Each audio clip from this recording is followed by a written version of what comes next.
Hey, what you're about to watch now is going to be a full guide how to speedrun Half-Life Source Steam version scripted. This is going to be my first time ever making a speedrun tutorial for a Half-Life game actually, and just in general. So there might be some errors and some things I forgot to include, but I'm going to try my best to make a tutorial out of this so people can run this game. Because there are no tutorials on how to speedrun Half-Life Source, and there's a lot to talk about, at least I would say. So the first things first you want to do is get the game, obviously. You want to get that through Steam. You don't want to use any weird sites that says they can give it to you for free. Usually it's an old version and it's buggy as hell. But you want to get it on Steam, and it's €8 and 20 cents. But during summer sales or winter sales or general when there's a Steam sale going on, you can get it down to like €3 or €4. Buy the game for €3 or €4. And sometimes you can be very lucky, it's all the way down to €1 or €2. So once you got the game, you want to go to this site here, which is something I'm gonna link down in the description. Something called SPT, which stands for Source Parse Tool. And you can see there's like different types of SPT here. You do not want to just pick a random one. You want to pick this one called SPT 2013. I'm not gonna show how you gonna install that, etc. But basically, once you have installed spt2013.dl, just to be clear, your computer might say it's an antivirus, but try your best so it does. So the Windows Defender doesn't delete. You can turn it off if you want. I don't recommend, but something you can do. But once you have installed that, you wanna go to that is where you have Steam installed. For me it's E. It's not the same for you probably, but and you wanna go to Steam. Then you go to Steam apps, and then you go to Common. And in here are all your games on Steam. So you would think Half-Life Source is here as well, but actually it isn't, which is weird. It is in Half-Life 2, and then you have to go into this one called HL1, which stands for Half-Life 1. And this is where, and all this here are basically all your files for Half-Life Source. So you wanna paste that SPT 2013 DL into here. You can see mine is all the way down below here. Next thing you want to do is have a record software to so you can like submit your runs, and for that I recommend you use OBS, Open Broadcast Software, OBS Studio. You can just follow the download link. It's pretty easy to install if you ask me. It's not much to it if I have to be honest, and there are plenty of tutorials out there how to set it up proper, stuff like that. I'm not gonna show that here. It's very simple. And then the next thing you're gonna install is LiveSplit, because that's what we are using for runs. Now, once you have that installed, you wanna run something called livesplit.exe, which is a file in when you download that inside it. So once you have that, you will have something like this probably up. Not this whole LiveSplit thing, because that's just me, you know. But on the Half-Life Source resource site on speedrun.com, you can find this file here. Contains all the splits for Half-Life Source. I think it's made by Activirus, so you can just take that. But once you have that, you want to go into edit splits, and you probably want to remove all those times whatever it is in that. So you just mark it all, delete, press the delete key on your keyboard. I don't think you can do it all three at once as far as I remember, so I'll just do it for the first two and then do it for here as well. And you want to do that for both game time and real time. This is very important. And by the way, we're using game time for this game. So once you have done that, you want to save your live splits, which you can always do by just clicking save splits or save split as and save it somewhere. But after that, you want to have source splits enabled. So you're going to click on activate. Sometimes you can run into problems with it. I didn't in this case. So sometimes it doesn't show anything here in game process list, but if it doesn't, you're just gonna type HL2.exe manually in there. And once you've done that, you wanna go to game time and then method, and then you must, and I mean it, you must click on engine takes with pauses. What this does is that when you go to the menu in the game while doing the speedrun, the timer will still move. Unlike if it's automatically, then when you go to the menu, the timer will actually pause when you're in the menu, and that is not allowed in runs. So we need engine ticks with pauses for that. And there's one more thing I need to clarify this. So it splits automatically when you go through all these maps here, but it doesn't at the start and at the end when you're gonna finish the game. So for that, you wanna go into control and then enable global hotkeys. So what that does is that I can show that here in settings. You will have all different types of binds you can do for when it should start and splitting and stuff like that. So for mine, for example, with whenever it starts, I press L, and reset is numpad 6 for me. Could maybe be confused with that one. I'll just change that to 7 just in case. It actually doesn't really matter. When I press L now, the timer is gonna start. Right now it shows game timer, if I'm correct. Yeah, in compare against. So if I go to real time, it's gonna start here. And if I press numpad 6, it's gonna reset. When you double click on chapter 2, Anomalous Materials, you wanna immediately press your L key. Well, in my case it's L, or whatever your split key is to start the timer. And you want to press it again as soon as you have defeated Nihilanth in the chapter Nihilanth. And if you cannot get SwordSplit to work in LiveSplit, you can always use SwordSplits here from Fatalis. I'll also link that in the description. I'll link all of these in the description. I'm just gonna say that. I don't know how to install SwordSplit, but it said there's like a read guide. It looks like it says read this and stuff like that. So I guess you can follow that. I haven't done this for like years, so I don't remember. So next thing is, and that is going to Hofler 2 and then H01 again into your Hofler source folder. You will go into CFG, and then there's things like configs here, which shows all the binds you have and all these type of commands. So this one is going to be kind of complicated to talk about because there are some really important ones and I could easily forget them. But I use this one called RTA config actually, I'm sorry about that. Yeah, RTA config, that's the one I use. So when you create one, you want to do new and then do text document, which you can see I have here, RTA con. I don't have anything here, but if you want to make it into a CSV file like these, you want to write all your stuff here.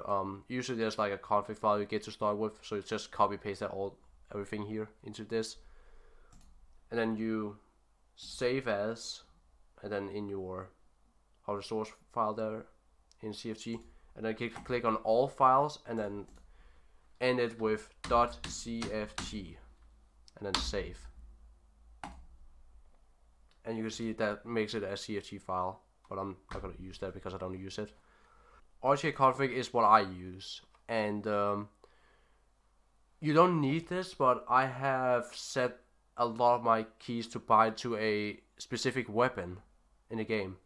So for example, it says bind 1, use weapon clock. So what that does is that whenever I press 1 on my keyboard, the handgun or whatever you want to call it, it appears on my screen.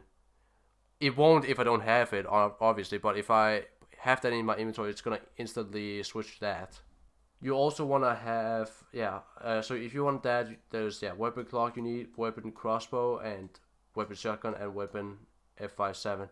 There's a lot more actually. There's things like caps lock where I have weapon Egan, that's the blue up gun. 357 is the revolver, just gonna say that.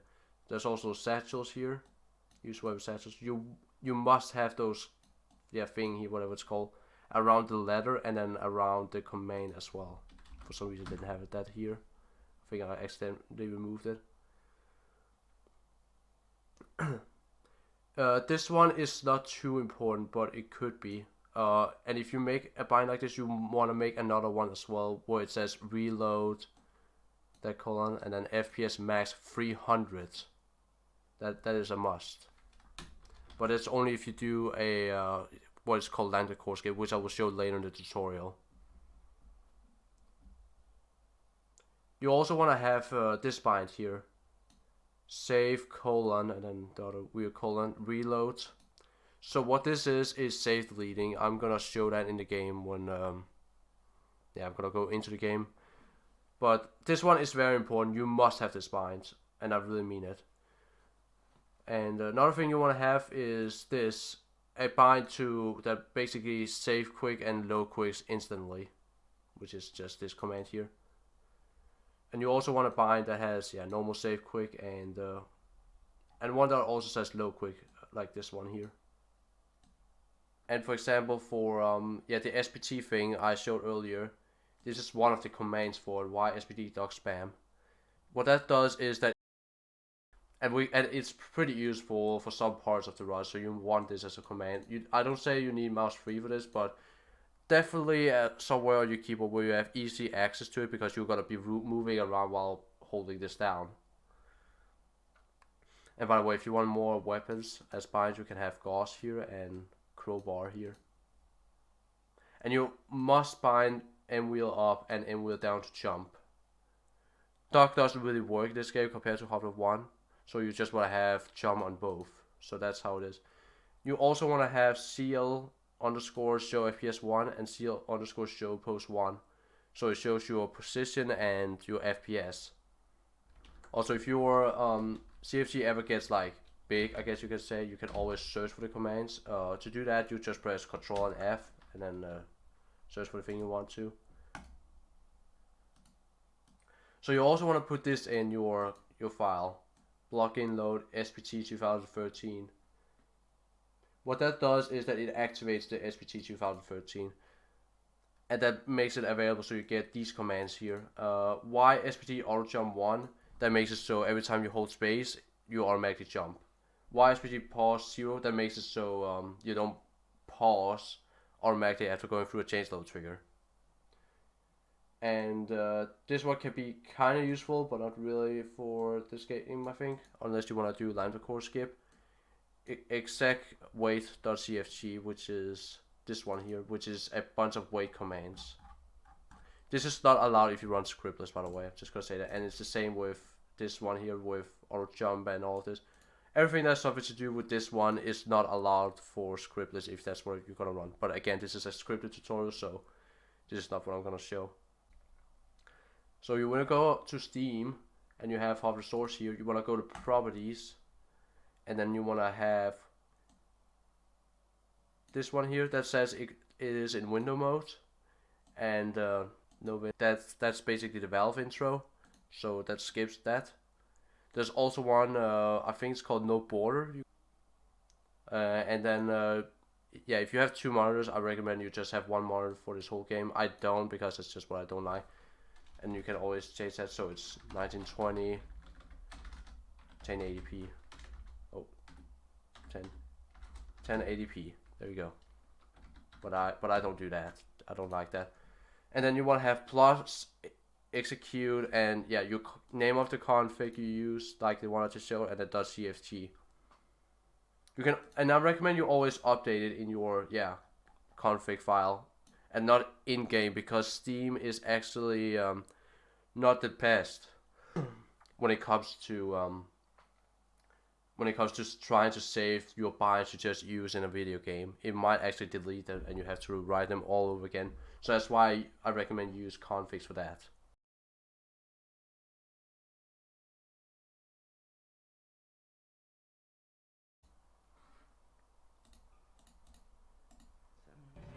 Okay, so now that you are in the game, there are a few things I wanna show off that are like main important things I recommend you learn before you start following this tutorial on how to speedrun each chapter in this game. So the first thing I want to show is bunnyhopping. And if you don't know what bunnyhopping is, it's basically you jump and then you strafe in midair to gain off speed, and then you build off speed to move faster. You can see I'm getting a bit more speed here, and it's just going in general faster. So the first thing you want to learn there is something called pre-strafing, which is basically you strafe like this so you gain even more speed, and then you're gonna jump at a good time so you gain even more speed. So yeah, if you wanna go from here to over there, you wanna flick your mouse from here to over there. So that means it's going left. And for that you wanna hold W and A. So it's gonna look something like this. Hold W and A and then flick your mouse to the left smoothly, and then you can get speed from it. Let me show that again. So something like that. So you gain a bit more speed than just jump from here on, because you can see this is a really slow start. But if I do this, I gain a lot more. So if you want to do the same on the other side, you want to hold W and D and strafe to the other side with the mouse. So instead of left this time, you're gonna go right this time. So W, D, and then strafe that way. So yeah, that can take a bit of practice to do. You have to have like basically the feeling of this. Now for the bunny hopping. So because of Y SPT auto jump, which we have right here, when it's set to 1, you can just hold space and then you're gonna keep jumping. Perfect timing jumps basically. So once you get the pre-strafe, you can build a street like I showed before. But you can basically follow my keys here. I have no board enabled, so you can see that. So if I wanna move more to the left, I wanna hold A, and if I wanna go to the right, I'll hold D. So now I'm holding D to go this way, then holding A to go all the way around. This might also take a bit of while to practice, because you also have to kind of go through these smoothly without losing too much speed, without losing all your speed, that is. Losing some of it is okay, but losing a lot is something I recommend practicing. And you cannot go through small areas, very small areas, and just think you can go through, because this game is set to tick based, so it's just like running Half-Life 1 at 66 FPS, and that makes it a lot harder to do things. To especially doing turns like here, for example. This one I had a really good job there, so I could just do that. So that's about the bunny hopping. Okay, so I don't know how many people know this map, but this is where the rockets are, and you go through this usually, and then when you proceed through here, you have like this rocket dude, strip mines, and there's more trains on the way all the way over there. But what you can do is, with this bind I talked about in the config, this one. So if I go, and this one also needs to be used, by the way. So just remember what I say here. When I say C, I mean this bind here, save quick, load quick. And when I say B, I mean just save, colon, and reload. So remember this. So when I go through this chase level trigger now, and I press C, and then B, and then C again. So basically CBC, just remember that. Save load, and then the other weird save, and then save load again. I do not just spawn close to it anymore. I spawn here all the way to the end of this map, where we have all of this stuff here. This is what we call safe deletion. There's another good way I can show that. So it's the same here with safe deleting. When you go through this next map to blast pit, as it's called here, you do C again, B, and then C again. So it's gonna spawn with all the weapons. Basically what it does is that it does the same as if you go to this thing here with all the chapters. You go to blast pit and then just press that, and then it spawns you with all these default weapon stuff. Same thing goes on with all the other maps. The difference here compared to Half-Life 2 is that in Half-Life 2 you get basically weapons in all the maps almost. In this game you don't, if you safe delete on a map where there's no where it's not at the start of a chapter. So for example here, this is not the start of a chapter, this is in the middle of on a rail. Then it won't give you any weapons. But we're still gonna use it because it is very useful for some cases, because some places you get really far by safe deleting, and it's such a powerful trick. So use that in runs, highly recommend it. Okay, so the next thing I want to show is something we call Shield Chi Boost, and it's a really weird glitch, and I'm gonna try my best to explain it. but essentially, so this can be a bit hard to do, but I'll show it here. This is the change the trigger to the next map. So if I charge my gauze in there, so when instead of don't hold it in there, just press mouse 2 like gently, just right as you hit this. Then I gotta press pause instantly, which is this bind I have, bind, tab, and then pause. So let me do that again. This and then hold pause, or not hold pause, just press tab, and then hold mouse 2 again, and then unpause. You cannot see it here now, but you can hear this weird sound and it's rolling around and you're not taking any gauze ammo or anything. But if I release this now, stop holding mouse 2, I get tons of speed, as you can see there. So if I have Devolver 1 on, this is also a unique thing you can use. So let me show you what actually happens. So you can see now it has like a bunch of negative numbers up there called pitch out of bounds. So the more negative we have, the more speed you get through with this. So when we enter 0, it's gonna load up back again to a normal gauze boost. But when it's like this, you can basically look somewhere and then go through with all that speed. Unless you change whatever like I just did there. Now, when you do this, it has to be a single segment, which means you cannot save load or anything. If I save load here now, it's gonna automatically release the big cannon, basically. That's what I call it. And yeah, if you make it wait, you are actually gonna take less speed from this. And that's kind of hard to explain, but basically I can explain like this. If you are on a map for 10 seconds, this previous map I was on, if I was on that for 10 seconds, it means that I will have about 600 velocity going through when I release this gauze. However, if I was on that map for 5 minutes, I can build up to not 500 speed this time, then it's gonna 500 velocity, it's gonna be about 25,000 velocity. So it all depends on how long you are on the previous map, which is fun now. And now you can see our negative number is about to go positive now. So now it starts loading back up to a normal gauze, and we don't get any speed for this anymore.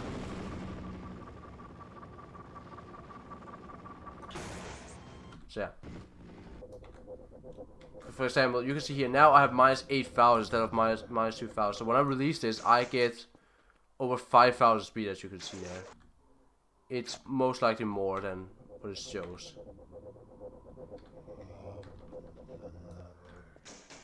But yeah, it's because you're going so much speed that the game can literally not recognize it. But it's all about the more you're on a map, the more speed you get with this. But if you're on a map that is you have only been on for 5 seconds or something, the previous map, you're not gonna get as much. We use this a lot when we have the gauze, so it's highly recommended learning this. And yeah, basically you must. So next thing I want to show now is it's basically clipping. So one thing I can show that here is, for example, here you can see it says up here server stuck on an object. So let me do that again. It says server stuck object A851 models G-Man. So it says I'm basically stuck in G-Man, which you can do here really easy, by the way. You can try it yourself. To do that, you could just go over here. There's a TNA boost up here and here, and get to G-Man. So when I crouch into G-Man, I get stuck in him, and as I'm stuck, when it says I am in him, I literally physically can't move when I'm stuck in him. I need to stop loading that save. So when I'm in here, I can just save load, and then I will get stuck here, which is my C bind as I showed earlier. So just keep pressing that and you will keep going down. And that's how clipping works in this game. This is useful in some cases, not everywhere, but it's what we use to, for example, skip Blast Pit, which you must learn. The reason I'm not showing this now in Blast Pit is because it is pretty difficult to do, and I want to show it when I talk about Blast Pit. So yeah, that's basically clipping. Not much to it. It's pretty simple. Once you get stuck, that is. If you don't go down when you're stuck, that's because you are not like stuck probably enough. I don't know how else to explain it, but it's basically because the game doesn't really recognize that you are stuck and won't let you get down. So yeah, that's just how it is. Okay, so you're basically ready to start and learn this game now. And when you start this, we start in Anomalous Materials. That's when your time's gonna start. So you're gonna press the split key you have bounded to on LiveSplit. Remember to have global hotkeys enabled, and remember to have it on game time as I shown in the LiveSplit tutorial at the start. So press start new game after you have marked this, and then press your split key immediately, like that. It doesn't show, but I was just kind of trying to show it, but if you could hear that, keep pressing key. So Anomalous Materials is very straightforward, so let me show it. So you start with lining up just around here, and when you hear the door, it's like going whoom, like the sound's going down, like it's getting slowed down. You start pre-strafing and bunny hopping through, like that. Hey, Mr. Freeman. And then you basically bunny hop through all of this in here, nothing really special really. And then you keep going through all of this, get in here. So what you could do here is just grab it normally and then go up here. You can also if the thing is all the way down here, so you can like go in this corner and you can grab it actually. And then you can stand on the stairs and then jump over. But it's pretty hard trick, but you can do that. And then you're gonna keep going. Okay, so one thing I'm gonna tell here is that sometimes you can be unlucky that he just says, yeah, go right through, and he will just stand still here and not do anything. And if he does that, then you have basically softlocked the game.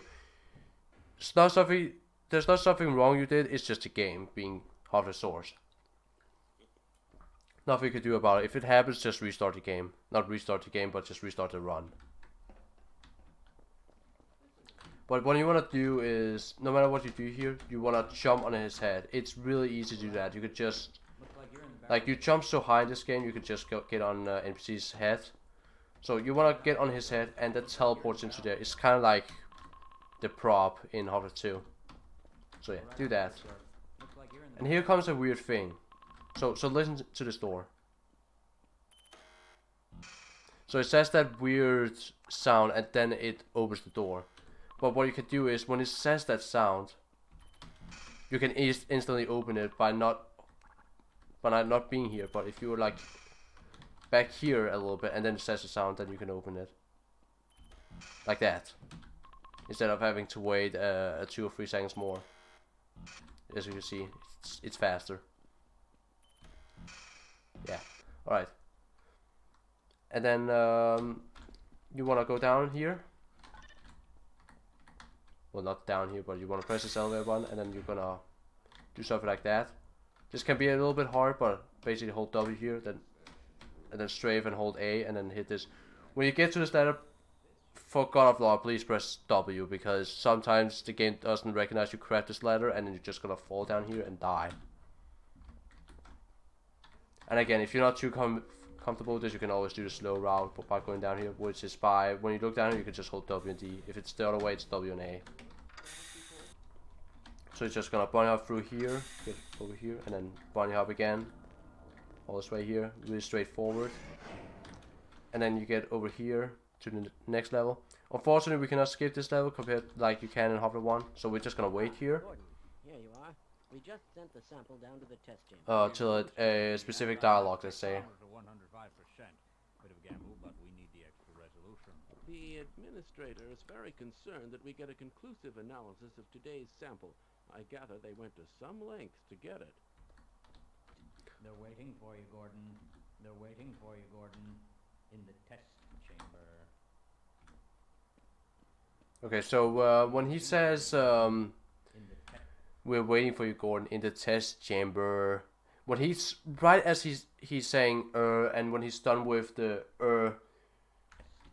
you want to be on this guy's head, and right as he stops saying the You wanna jump on this guy 3 times, and then you're just gonna stay still, and then he's gonna teleport from here and all the way over there. They're waiting for you, So just here, in the test chamber.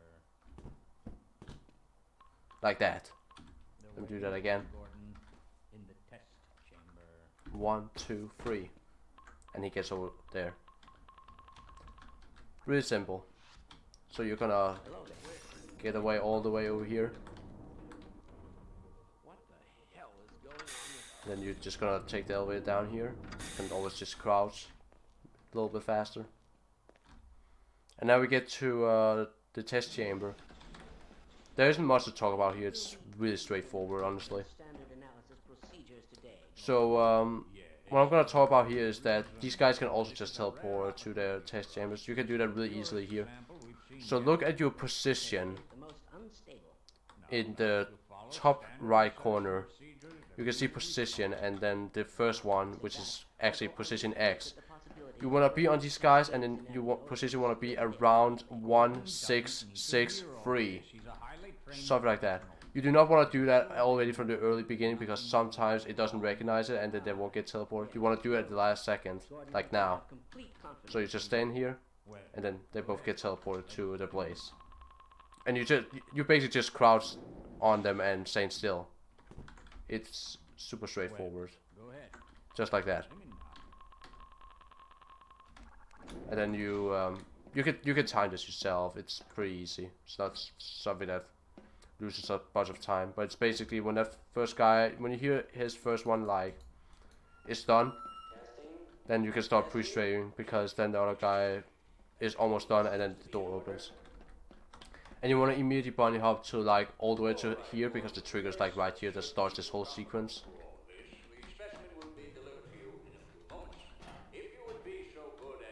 And then you get up here, just spam E as fast as you can on the keyboard. You can do some hard tricks here. Not something I recommend, to be honest, because it's best to keep your health. What you want to do now is get on this thing here, and then pre-strafe to land on this. Can be pretty hard, but hard pre-strafe and then crouch, because it's a bit high here. Don't think you can. Yeah, you cannot just do that. You gotta do it like that. You can still do it even when the lasers are on, but it gets a little bit harder when the lasers are on. Oops, I took damage. Doesn't matter. It's more if you lose like 50 health, that's gonna be an issue, but losing 5 HP is not an issue. It is if it's in half of one, just saying. But yeah, now it's basically just a waiting game. We cannot predict how long the system can operate at this level, nor how long the reading will take. Please, work as quickly as you can. Overhead capacitors to 105%. So we do actually have a skip for this, but it's enormously difficult and so hard. It's not RTA viable. It's only segmented. So otherwise I would teach you that, but since it's only segmented, I'm not gonna do it, and I can't even pull it off either. So yeah. So now this card thing goes up. You want to immediately just hold it like that, but you do not want to go just keep holding W, because then it goes really slow in here. So you want to just one time W in there, and then one more time, and then when it gets full up, you press W all the way in. So let me show that again. You want to do it when it's really close to like get under this, but when it's a little bit up there, you can make it move forward a tiny bit more, like that. So yeah, that's basically Anomalous Materials. Now there's a cutscene, and you can like get a water god to get stuck here, and then he can attack you. So you lose even more health for no reason, which yeah, I don't recommend, but you can always fuck around now. Just don't lose any health. It'll be stupid.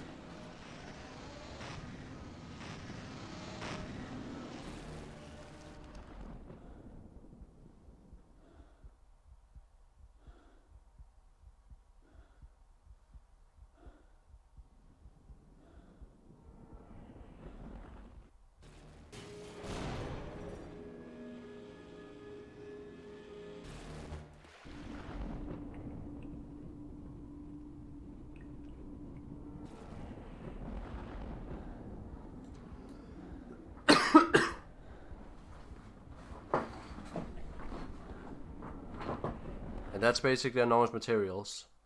You learned your first chapter, woohoo! Time for the next one. Alright, so Unforeseen Consequences. There's a few hard tricks here, but most of it should be fine. There are like tons of options actually. So you're gonna start with black screen. First thing is gonna be hard. You wanna do 2 perfect save loads, and what that means is that it doesn't move the game time at all when you do that. It's better to show it when LiveSplit is there, but I don't have LiveSplit on right now. But it's basically you do 2 save loads, basically like that. Those last 2 they were really perfect. Perfect timing. It can be a bit hard to get this, but basically just spam save load as much as you can, and then you should be able to get it. Or actually don't, just tap it a little bit, and then you should be able to get it. But yeah, then you get over here. And wait for the store. This is stock spam, by the way, like the one I just showed. This one here, that's stock spam. But yeah, and then you're gonna go through here. There's a health kit over there, by the way, if you need it. Oh, press this elevator door. Start this cutscene here, or dialogue, whatever you wanna call it. Then you immediately wanna go down, and this verse here, this thing here is gonna be really difficult to probably pull off in the first run. It saves like 8 seconds, so it's not the biggest one, but it's really nice if you get it. So in this game, when you crouch in mid-air after you jump, your height gets higher up than you can see, and what you can do with that is that you can actually hit change level triggers through ceilings and stuff like that. And right up there is the trigger to, like, what do you call it? Those green lasers that goes around and explodes everything. So you can just, yeah, activate it up there, and then the door up there will already be open when this guy is done with his dialogues and you get into the door. It's really difficult. It's around right here you wanna crouch. But once you crouch, if you crouch like for example here, you will not get it to work no matter how good this is. You wanna crouch as soon as you get like over here. If you crouch here or something, it's too early and you will never be able to get this. So you wanna get on this, do a hard pre-strafe, and sometimes you might fall off.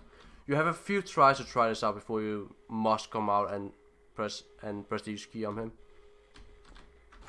So that's how you do it. So I do that and then press crouch as I get to the edge of this time, like right here. If I do it, let me show it. If I do it like here, it will never work.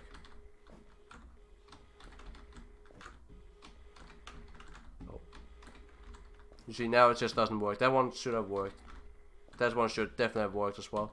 But because I crouched so early, I don't get it. So if I crouch now, when I get there, you can hear like the explosions up there. And that's basically when you know you got this. So practice this. This is 8 seconds if you can get this. You have a couple of tries to do this. Don't try to lose time because you spend too much time on this. And then, yeah, once you get that, you go up here. So he will say something about that he needs you to get through the retinal scanners. And then he says, I'm sure that the rest of the scientist team will be glad to help you. And when he says the scientist team will be glad to help you, spam you use kit as much on him, because in one of those settings you could, in one of those sentences, throughout that sentence I mean, you could just press the use key on him and he will say alright or something. And when he press alright, and when he says alright or something, that means he follows you basically. Lead the way. Or lead the way, or With my you know it. Don't like do this, spam E as much as, maybe something like this, like a little tab as you can see on my keyboard. So yeah, press E on him, get him here. Do not get on top of him yet, wait a little bit and then do it. Because if you do the other thing, he's gonna get over here. But yeah, if you cannot do this thing here, it's completely fine. It's only 8 seconds lost. You shouldn't be ashamed of that. It's only 8 seconds. It's not much. Then you get through here. And here's also a thing you can do in this game of movement. When you hold crouch and then stand up right after, like you can see how I do it with my key, you can get like a double jump. And it gives you quite a lot of height when you do that actually. So I do that here and then grab this crowbar. Do not hit the lasers, it's gonna, yeah, kill you. Then get around here. And because we jump so high, you cannot just... It's gonna be really hard to get through this window. In that case, I actually was really lucky, but... Let me show you. If you get up top, like, as high as you can, you get... Yeah, you basically bump into this thing up here. You can actually do that. That is actually possible. So, you wanna go quite far into it, actually. Like, here, and then jump and crouch through the window. So I just start my sequence here, and then that was really bad.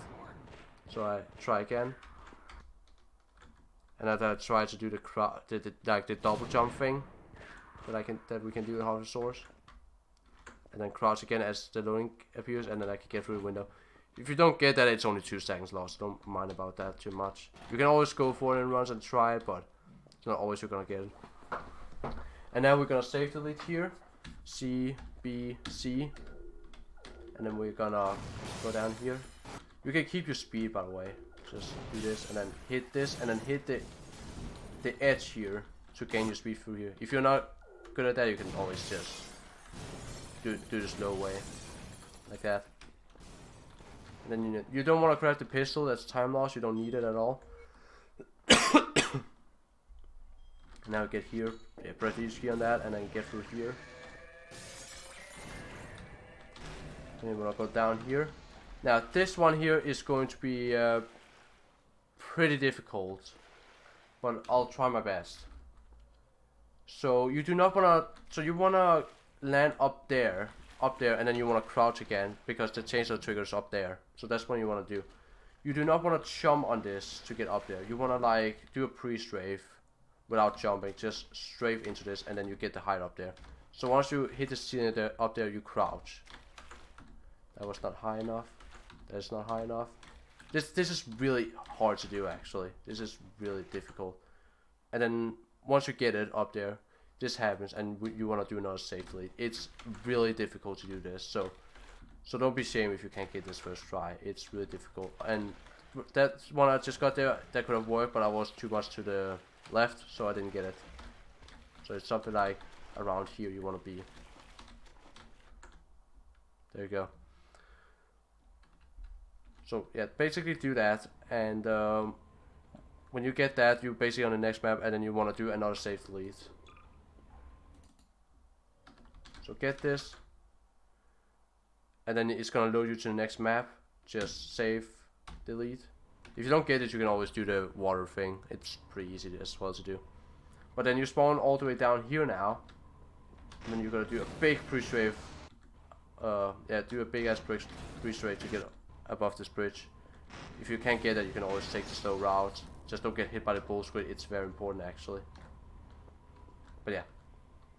And then you wanna jump here and get here.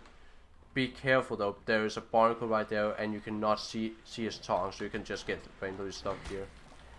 Like that. Let me see again. Yeah, like that.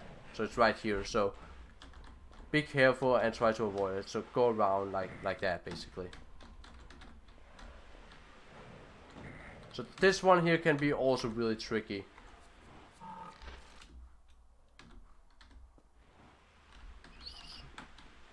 So he does his little dance here, whatever you want to call it. And then he's gonna charge after you, basically. So when he starts charging after you, you want to jump on this and crouch. If you go all the way here, he's gonna avoid you. He's actually gonna start going against these headcrabs. And once he starts going against after these headcrabs, if that happens, you must load back. Otherwise, he's not gonna come back to you. It's gonna be a huge time loss. So get up here. And if he does it already for the start, you might be screwed, but sometimes you can be lucky. So stand here, and then he's gonna try to attack you. You want him to hit this box 2 times with his attack. So let me try that one more time. That was not a good one. Then when you want to be here as much as possible. If you go here, he might actually go away. So on the edge of this box, basically. So safe load after his 2 times, and then just jump. Sometimes you might need a 3rd hit before you can get this, like here, because he's on the way. Usually he will attack me from here and not here, which can change this. And sometimes you can get enormous amount of height, so you get up there, but it's fine. As long as you get up here, it's fine. It's better than take the other route. It saves quite a lot of time. If you take the other route, you will need put an extra split on your LiveSplit, because it's an extra map you need to go through. But yeah, so you get here, and now we're basically in office complex. And then you want to do safe lead again, C, B, C, and then you are in office complex. Alright, time for office complex, and this is where you really want to pay attention that your game is on easy, because I've actually killed a few monsters here because they were normal, and you must have this on easy, otherwise you cannot get through. So office complex. So there's this boring little elevator here to start, which we cannot skip sadly. But once we get here, you want to craft this armor, and you want to pre-strafe to jump over this. And yes, that's actually possible. You lose a lot of damage, but that's the fastest way to do this. Then you want to go through this window here. Try not to hit the water. You want to save as much health as possible. I highly recommend it. And these headcrabs, for some reason, cannot just hit you. But if you just hit them once with the crowbar, they die. And then you go through here. And here you can use wall strafe. So if I hold W and A here on this wall, I'll gain a lot more speed when going through going through this vent instead of holding W normally. You can see it goes really slow here, but if I wall strafe, it goes faster, basically. And vents takes a lot of hits in this game sadly, but that's just how it is. Then you get down here, pre-strafe to get this box here. Try not to get hit by these stupid headcrabs. And then you can just take the ladder up here. You can also, which is a little bit faster, get on this orange thing. It's really difficult, but you can do that and then just get here. So you skip getting up there and have to do more vent hits. Not a big time save, but just a little bit. But yeah, you get here, and then you get through here. Be careful with these headcrabs. Try your best to not get hit by them. The best way I find it personally is get through, is like wall strafing here and hit the box. Like that basically, and then you get up here. So here you want to also go fast, and that headcrab can still be alive, so you might want to dodge him, go against him, and then turn left, basically, like that. If you have 18 health or 23 health, which is one of those two you will have, you wanna hold W going through here, and then just smash that headcrab. So it's dead. Take the armor and health here, and then have a huge pre-strafe here, because these water guns can really fuck you up. Unlike in Hardware 1 where you can save though to reset their like attack, you cannot do that in Hardware Source. So pre-strafe and then break this and get up here before they hit you. And then here you wanna, yeah, please don't stand here. You wanna, as fast as possible, craft this shotgun and then shoot through this window and get down here. Shouldn't be too hard to do, it's pretty easy to do actually. And then what I do here personally is, like you can even see, even when I get stuck there and need to move on, I can still do it. So here I recommend you do pre-strafe again and kill this first wargun while still bunny hopping, and then immediately turn this way. He was trying to attack me there instead of like use his charging thing, whatever you call it. Now even if you have less than 18 health, like 13, 8 or 3, you will still go here and take some health from this all the way up to 33. I think 30 is enough. You can always experiment with this if you have really low health here all the time, but I think 30 and 15 is enough for this, because it doesn't work when you have 13 health and you get the health so you have 28, 15. That doesn't work. You need more than that, but 33, 15 is enough. So I think you need 30, 15 total for this. That's just a theory, but I could be wrong. So you want to go here. I will shoot this once with the shotgun and then use the rest with the crowbar. You can also just use the crowbar if you want. It's a little bit easier.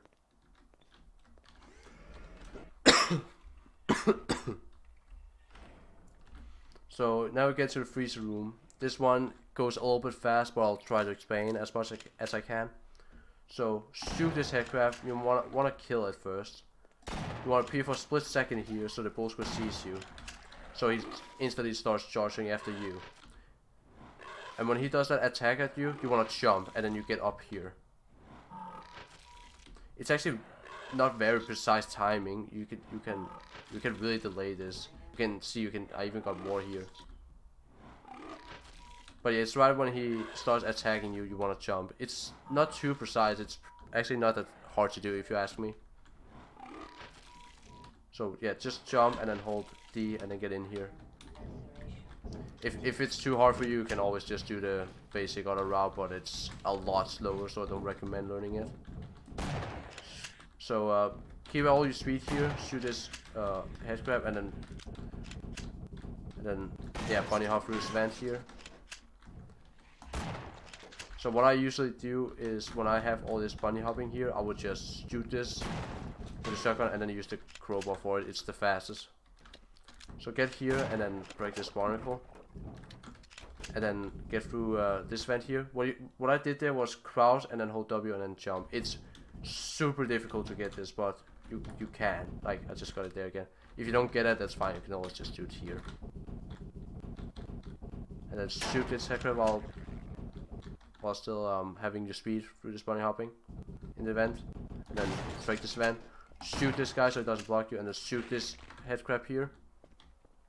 You want to double shot a guy. This one you can do one shot, but I don't think you can do this guy in one shot. You can, okay, but it's just harder thing. And then do it here.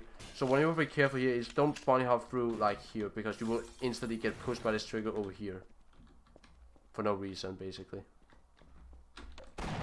So if I bunny hop here, I get pushed here, as you can see. So you wanna bunny hop over here, so you don't get hit by the trigger.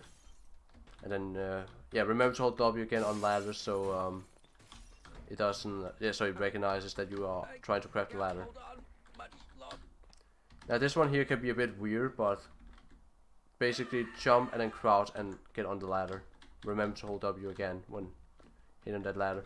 Ladders are really weird in this game because you can also do it through here, and that can be super annoying to it through and around, because you cannot use it at all in many cases. In this case it seems like you can, but usually you can't. So that scientist usually is there because most of the time we are fast enough, so this guy's still here.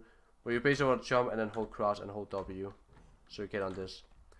You can also do what I do, which is a bit harder actually, which is when you go through ladders, you want to hold W and A. It's faster than just do W. So W and A, that side, or this side's WD. But yeah. So you could do this strafe here, and the problem here is the lamp can block you. So you wanna basically strafe like that, and then get to this ladder, and that's including while the scientist is up there. Actually, it's easier when you are all the way down here. And then get up there. It's pretty difficult. I don't recommend learning this, but it's a few seconds time save. Shoot this shot with the shotgun again, and then a crowbar. It's usually the fastest to do that. And now it's weaker hostiles. I'm gonna take that with me on this one because it's such an easy. It's like the easiest chapter out of all of them. This one is so easy. Just hit this guy with a crowbar. He gets here. Just shoot. Take him one hit again with a crowbar.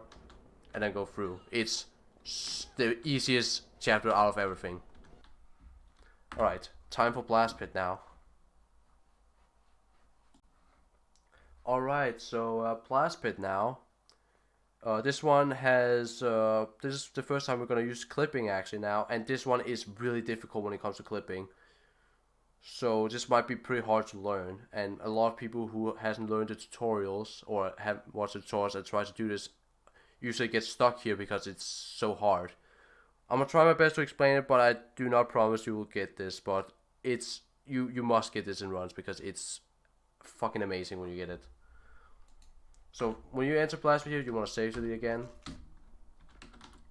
Then you wanna go into this corner here, use as a grenade to hit this right here, like this thing right here. And then you wanna pre-strafe, jump through, and hit this lever. Go a little bit back from the door, because if you get close, he's gonna hit you. Like that, as you can see. So don't do that. Go a little bit back, and then grab this extra health and hand grenades there. This here is hard. This one here. How do I explain this? Basically, you hold W here, then you tap A at a specific time to grab the ladder. And then tap A to grab the ladder. Even I have still troubles with this till this day. But you want at a specific time just tap A while still holding W. And then you get on this ladder. While still holding W.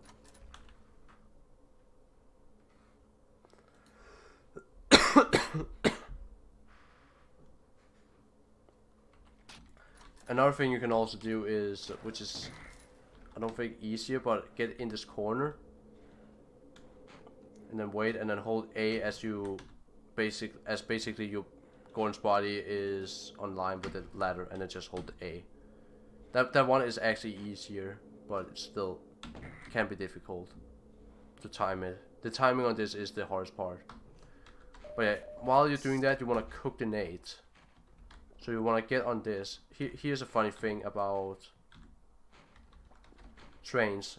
So look at this. Usually I would bunny hop like this, right? And it would be, yeah, slow. But if I pre-strafe here and then jump, you can see I gain a lot of speed from the train as well when it's on max speed. So I want to cook the nade and set this to max speed, and then pre-strafe and then blow the nade, and I will have a lot of speed here. So you want to do the same here. Oh, I didn't cook the nade enough. Do that, and then yeah, do that basically.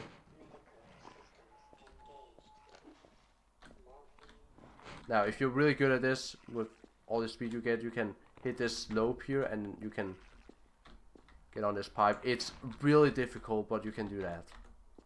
I don't think this is actually a good save. Oh, I actually can work with crouching. There you go. And then you get here. If you don't get that, you can always just do the other strat here. This one is really difficult to learn, so don't recommend it.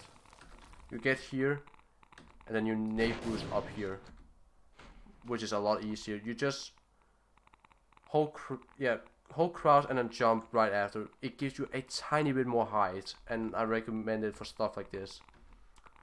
And you don't want to jump right as you throw this nade. You want to jump as the nade is about to hit the ground. So you want to wait a little bit before after you throw out the SNG nade. So you want to wait a little bit after blowing out before you get up. Yeah, before you jump. It's first when it hits the ground you should do it. So like that. Just holding crouch and jump. And remember to not be too close either, because it can get you killed. Your HP doesn't matter here, as long if you have 1 HP here, it's fine, because what we're gonna do here is save leading again. Save load, reload, and then save load again. And then press this immediately. It's really easy. And try not to get hit by the pull switch, but I mean, doesn't really matter. There are two things you could do here. Well, I recommend you only do one thing here actually. Now when I think about it, save the lead again, so you get up here. Saves a little bit of time, not much, but that's not what's important. What is important is that it gives you 100 health again, because you just took damage from that fall damage down there. So you want to pre-strafe and then bunny hop through all this. And then go through these.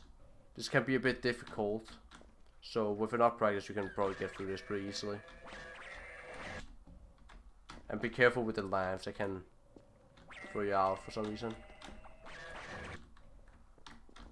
For some reason I'm having troubles with this. So just quickly get over here before something stupid happens. Now here comes the hard part. So we want to pull this lever. I mean, that's not very hard. But here comes the hard part. You want to dodge this zombie, by the way, which is super easy. You can just go this way, basically. Really easy. So, here's the thing you must know when doing this glitch. If you mess it up, you want to start from here again. If you save throw on your way over here, this glitch will not work at all. You want to start from here again. Because it does something when that tentacle hits that scientist. So you want to start from here again if you mess up. So you want to do this entire thing single segment. I'll try to explain it as best as I can. So go through all this as fast as you can and through the spawning guy. And then what you want to do is get on this tentacle, which is really difficult. You wanna like strafe you out and then hit W on this so you like get stuck for a split second on it. What it does is that it prevents you from taking full damage. But once you tap W this, you get all the way around here. You get on the black ground here. And now I will die, by the way. Because I did that. I actually didn't. That's surprising. But basically do that. It can be really difficult, and then get really far to the what do you call it? Left. Get as far to the left as possible, and then you're gonna hold W onto the tentacle, and then you're gonna spam save loading. So let me show that actually. Once I get this.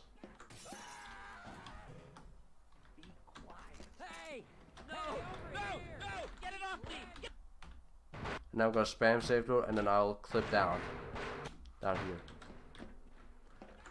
So that's what you can do.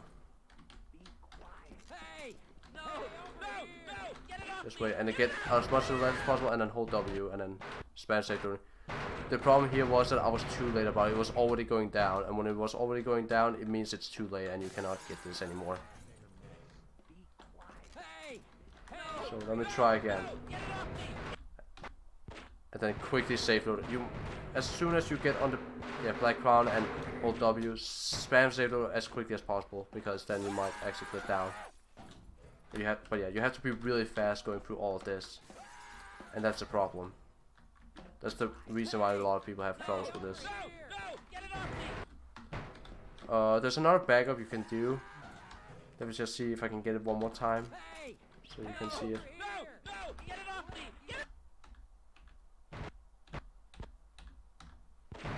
Yeah, and there we go. Now I got it. And you want to go away from it as quickly as possible before the tentacle hits you again and kills you. So another thing you could do, but this one here is RNG, and I don't recommend doing it. But get on this corner again here. Let it go down, hold W, and then you get stuck here, and you can actually get stuck when it goes up again. And that's what really short time it does. But if you do that, you can actually spam save loads again and go down. But I haven't got that to work in years because I don't use that trick anymore because it's slow. But it can work, but you can also die from this. It's RNG as hell. In that case, I actually managed to not get it. Actually, that was preload save actually.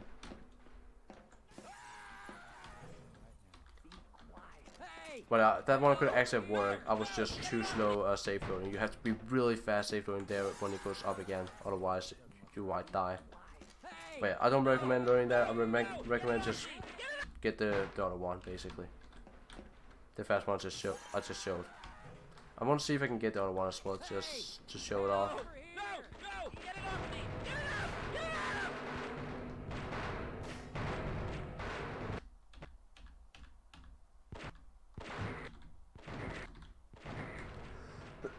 And as you can see, I actually got it, but the problem now is that I got so much speed from that damage there that I'm actually dying for fall damage now. That is also RNG, so it's really not something I recommend. I recommend you just do the first thing I told.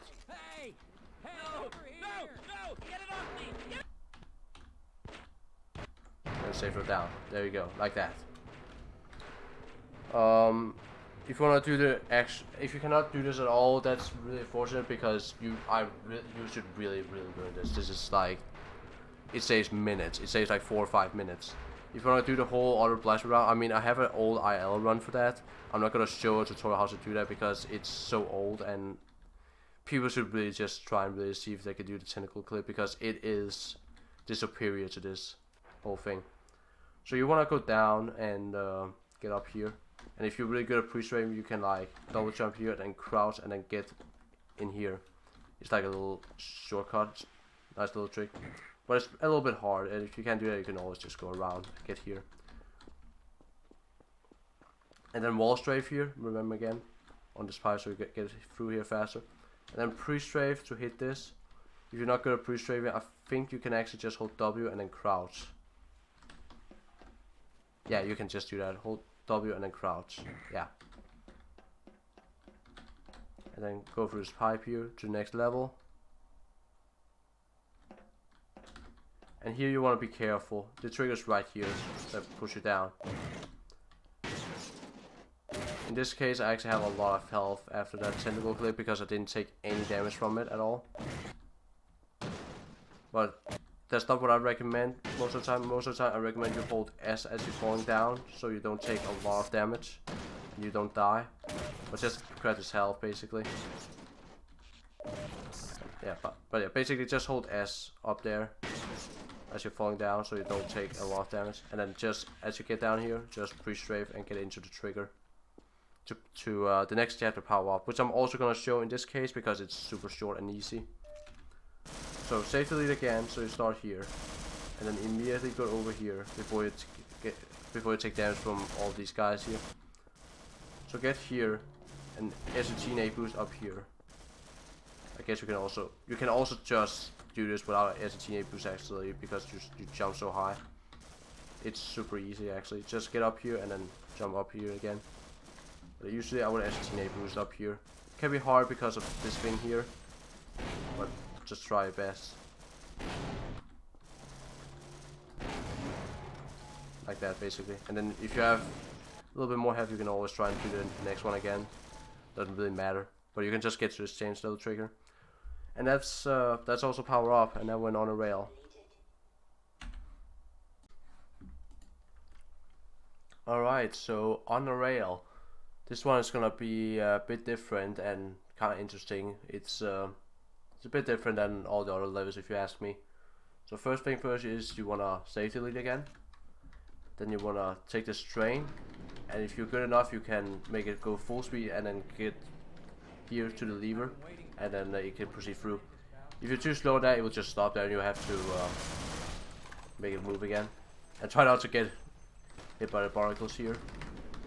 Then you wanna get on the whatever this system is on here. Line yourself up something like this. So when so basically when so your crosshair is like right here. So when you throw this T-nade, it's gonna hit like here, and then you crouch and then jump while crouching, and you're gonna get all the way up top. That's how it works. Another way you can line this up is right here. You want to throw this T-nade when you see this line here. It's basically the first line. There's like a building here, then this line. So you want to throw this T-nade like right here to get this, like that. So you crouch again and then jump while still holding. So while you're holding crouch, you jump, and that's gonna give you a tiny bit more height, which makes this work. That was the wrong line I used, by the way. And then just hold W afterwards, so you can get this. But first hold it when you have done this T-nade boost, like that. Might take a little bit of practice, but once you get used to this, it's gonna be a bit easier.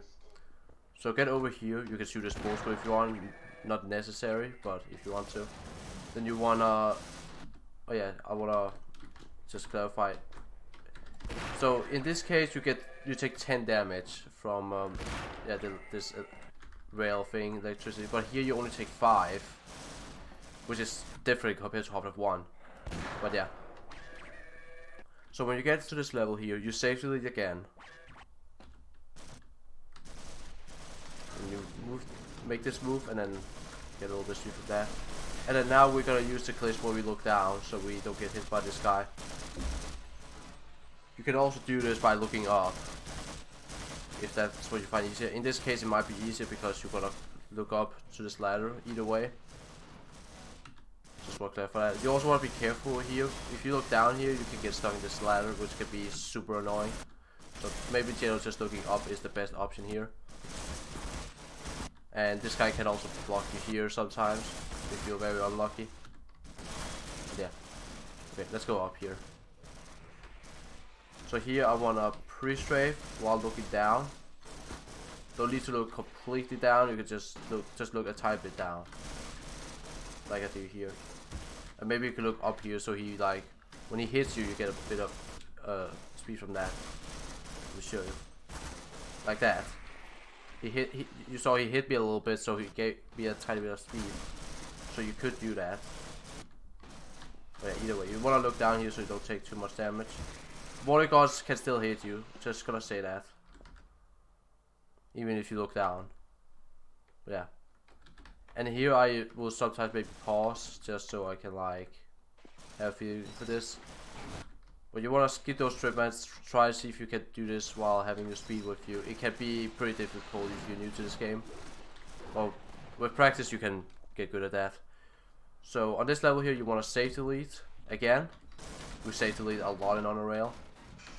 And then we are gonna go through this strip mines. You can either do it by ducking, which is easy, but you can also spam save load here before you hit the strip mines. Just not a lot, just a couple of times, and then you can get through like that. It's really easy to do actually. And then here you wanna make this thing go, and then pre-strafe, and then bunny hop through, because you get again speed from trains. So they're very useful. Remember to use them. And then you wanna save delete here, which gives a big chunk of this level here. So now we don't have any waves or anything. We need to get up there. So there's I guess 2 strats you can do here. I'll show the fastest one first, and the fastest one is basically you put a satchel here, and then you get over here and take this. There are a few ways you can do this. You can also do it like this and not take damage if you're a bit worried about this one. But you can experiment with that. What matters is that you have 100 health after doing this, because it can be really difficult.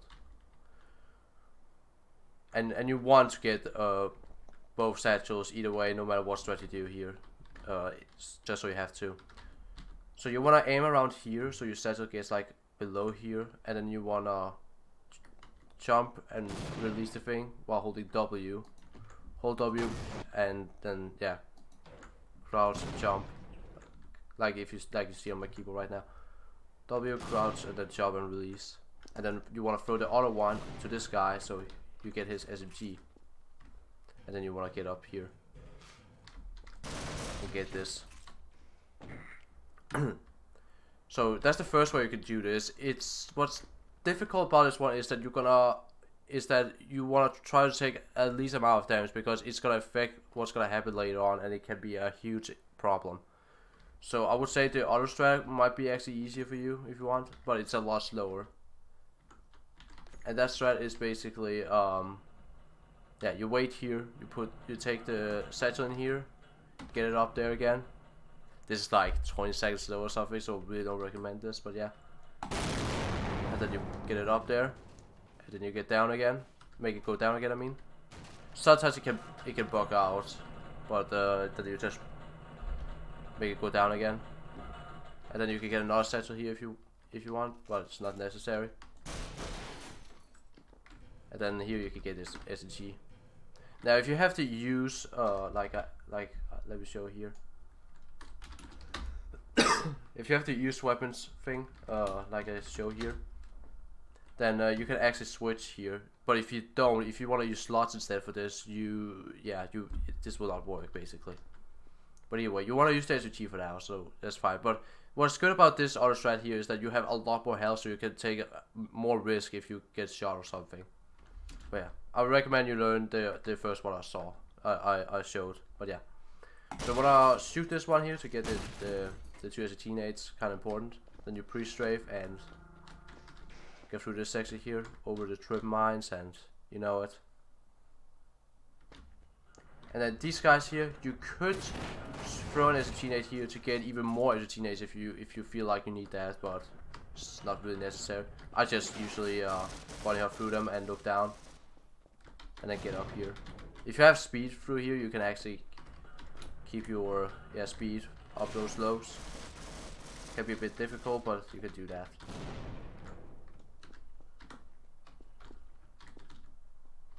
And then you get through this section, all of that. So here there's also two strats you can do. The first one is the fast one, and that is a wall bug. Wall bugs are RNG, but so what you want to do is when you pre-strafe off this floor here, you want to hold W and A, and I really mean that. Hold W and A and crouch, and then get on this wall here. Surprisingly, I actually survived, but I think it's because of all the health I have. But yeah, hold W and A, and then basically do what I just did there with the keys. It's RNG, as I said earlier, but you can get it to work. There you go. Now you can see I actually got the wall bug where I just get stuck in the wall, so I don't take as much damage. But yeah, it's, as I said, it's RNG, and here I just hold W now, and if I unrelease it and just tap it now, I go down slowly. You can also get that sometimes, and then you just want to tap W, and then you get down slowly. But yeah, if you hold W and A into this wall, and you suddenly switch from holding W and A to only holding W or WD, it will not work at all. You want to hold W and A when going to this. It's the same if you do it the other direction, like here for example. You want to hold WD the entire way. If you don't, it's not gonna work. But yeah, and then there's this ladder here you can also take. A bit slower, but you can always do that. So you can either shoot through this glass, or you can spam save those through the strip mines, like that. Just be careful you don't touch one of these, because they're gonna shoot you. But I mean, if you also do the other strat, you can also just take health here, I guess. As far as I remember, they do work.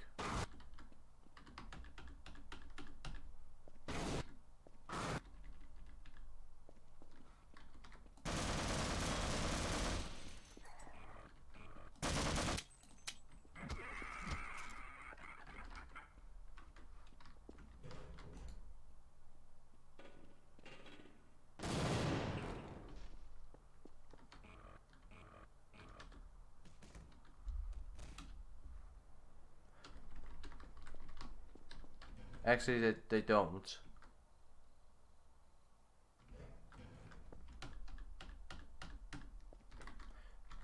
So yeah, you can. So yeah, when I speak about all of this, you cannot take any health, no matter what you do. So you can always take it from health kits, but you cannot take it from chargers.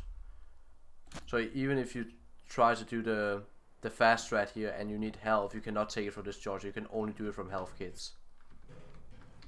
But yeah. If you want to do the slow route, you can just go through this way and then spam save loads through the trip mines while holding W. So here you also want to look down while bunny hopping, and try to not get too close to this guy, otherwise he's gonna start kicking you and it's gonna take you damage. So yeah, don't do that. But yeah, look straight down and then grab this health kit right here. I have a lot of health, so I don't need it. But yeah, but if you do the fast strat, you want to do it. You want to grab that. And then acetinate these guys here, kill them. Take the other health kit here. You must do that if you do the fast strat. And here it can be a bit tricky. So first thing I'm gonna show before I go through this section is Scronius Crouch, which is basically this. So you can see I'm not like fully crouched, but like I'm walking the same speed as if I was crouching. So that's scrolling a crouch. So I hold crouch here, and as I'm going up again after stop holding crouch, I crouch again immediately, like that. You can see it through my keybinds. And not only do and that actually makes it so they cannot hit you too. I mean, it's not as consistent unless this guy fucking hits you, which can be annoying. So you can do that and then just go through here. And then you want to acetinate boost up here and press your E key on that. But yeah, nades can still hit you, but bullets can't. But what I usually do here is Just look down, get all the way over here. And use Gronius crouch here. CNA boost and spam my use key on that button so this whole sequence activates.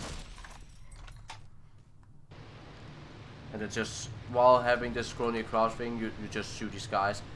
Highly recommend you shoot the guy with the red hair first because he has SGNAs on him.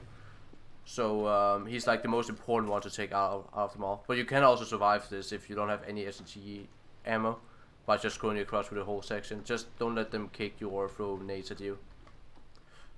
So now here, coming up, you want to hear a specific sound where this thing there here opens. Yeah, when it says that sound right there and those things open, you want to press that button there. That sound right there. And you want to press it. And then you just want to finish on a rail now, getting down here, this ladder. Jump on this box, which you can do. And then just set this to maximum speed. And that's on a rail. Alright, so Apprehension. This one has 2 hard tricks, I would say. Not like insanely hard, but they can be a little bit tricky to get. But other than that, this level is really straightforward, I would say. So you do not want to stay to start with. You just want to keep going with this train as I showed on the rail. And then you want to, as soon as this door blows up, you want to go out of it instantly and hold S so you get down here through this water, or down this water, and then you want to go to this change level trigger down here. And when you've done that, you want to save delete again. So you skip this whole swimming section actually. And here you gotta be a bit careful because there are barnacles again. There's one right here and there's another one right there and there. So what you want to do is do that little turn here and then get here and then get around this corner. But yeah, try not to get hit by the barnacles. You can always look up if you need to, so you don't get hit by them. Like that. So once you get here, you just want to hold W and space and then crouch when it gives you that little extra height. Like that. You can also just hold space into it and then crouch. It's very simple, very straightforward. So now you want to get up here. And then down here. And press S as soon as you don't hit this or you're not on this anymore. If you hit this box, you're gonna turn down here and it's gonna be, and I think you actually can't get out. Actually you can by the polygons, but it's gonna take you damage. It can be kinda annoying. Don't recommend. So just hit this and try not to get hit by the particles either.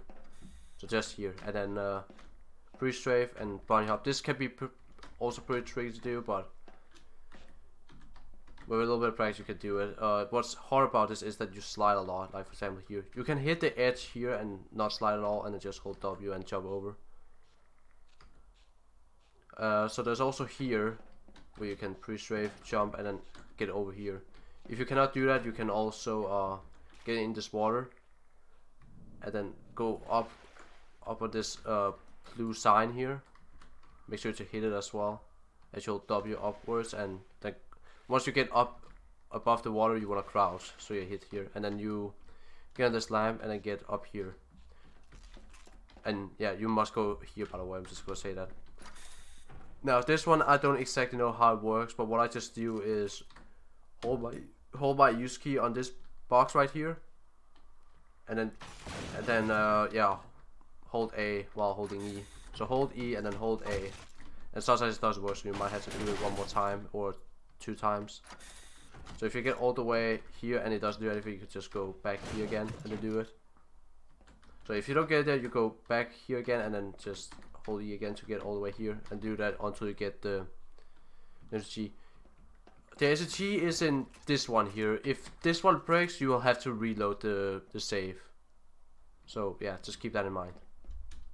You only need this one. That one is useless, just gonna say that. Oh, let me get. I'm stupid. Yeah, okay, I have the SG just didn't pop up on for me for some reason. So what I do here is pre-strafe, jump on this red thing, and then SG up here. It's called fence, that's what it's called. So yeah, jump on this red fence and then SG boost up here. Don't need to do it backwards as far as I remember, you can just do it like this, pre-strafe and then SG up here. If you're not very good at that, you can also just go down here and then get on this thing and then do the same thing again. You can even do it all the way over to the other side, like over here where it's basically free. And try not to get stuck in G-Man because that would be annoying. So, oh, this bullshit is annoying. Okay, so here you wanna, you only have one SG and you wanna take out this guy here, this Polygon, this head crab, these two Polygons, and a head crab over here. So the best way to do this with this amount of ammo you have, which is barely anything, is to SG in the middle of this server, like that, and kill this guy. What this does is that it kills a Polygon here and a head crab, and it kills the head crab here on the other side. However, this head crab here can sometimes be alive, so you do want to check that after you kill the other two Polygons. So, SG here, you kill this Polygon, and then kill this Polygon, and then check the side, and if it's dead, you just go over here, and he will open the door.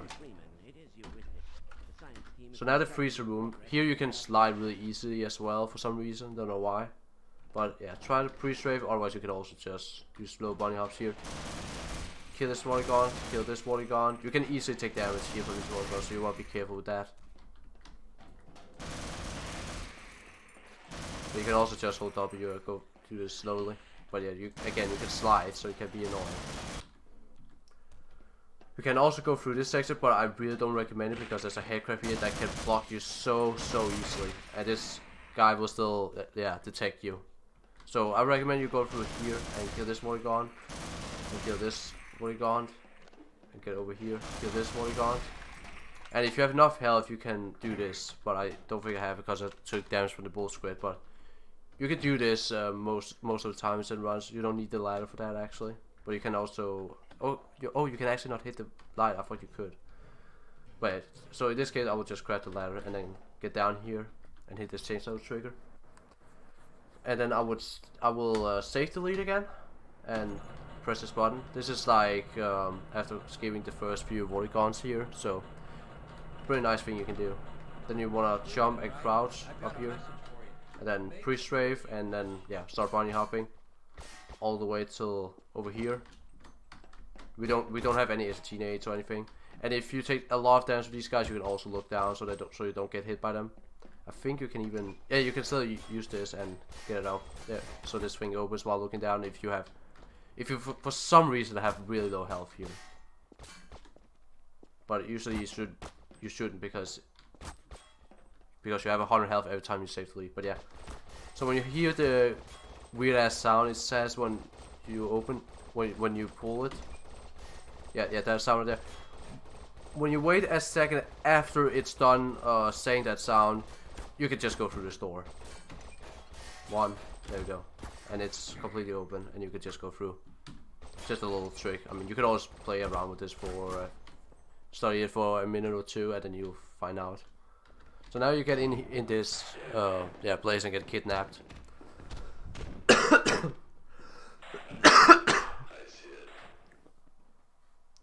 Funny enough, when you get kidnapped here, it's actually faster than in Half-Life 1. For some reason, the dialogues are a lot faster. So here you want to pay attention. I'll explain it right after this happens. Okay, so he says, body, what body? And then the other soldier starts laughing. And once that soldier starts laughing, you safe load once. Just safe load once. And what's that gonna do is that it's gonna make it's gonna stop that black fade out, and you can actually instantly move here around. So now you wanna get the crowbar. You could do there's like 3 ways you could do this. You could do the normal route here where yeah, this one is super slow, not recommended, because there are better alternatives. You can also jump on this one and grab it, and then get down here, which is the fastest, by the way. And you can also do this, get on this, and then pre-strafe, and then get this crowbar, which is like, I think only like half a second slow or something, not much. But either way, you wanna grab this crowbar, and then you wanna hit this box so it breaks, and then hit this one, and then you get down into Residue Processing. You don't need to pay attention at all or anything when it comes to when the sequence starts going or something. You can, no matter how fast you are on this, you can just break this instantly and get down here and get to Residue Processing. And yeah, that's basically Apprehension. Alright, so now it's time for Residue Processing. This is probably the easiest level out of them all, and it's probably the one that I find to be the most fun one out of them all, and really enjoy just running through this in general. So when you get through this pipe here, you wanna save delete when you enter this map, so you get your still get your crowbar, but also get 100 health.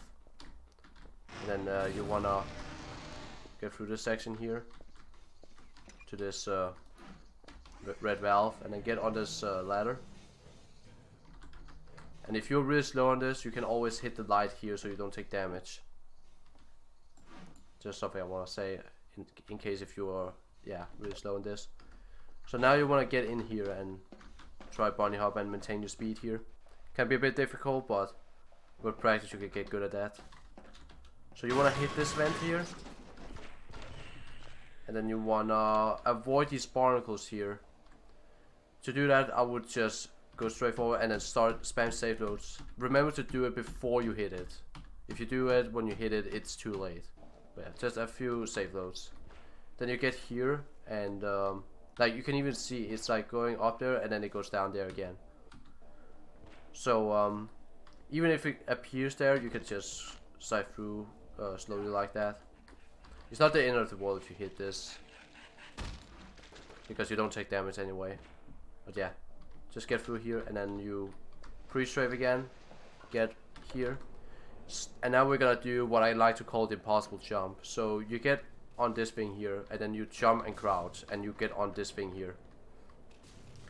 So you could just drop down if that's what you like to, doesn't matter, but it's a little bit slower. So what I try to do is have speed through here, some bunny hopping, and then get on this yellow thing here. It doesn't matter if you hit the radiation or not, because we're gonna save the lead on next map anyway.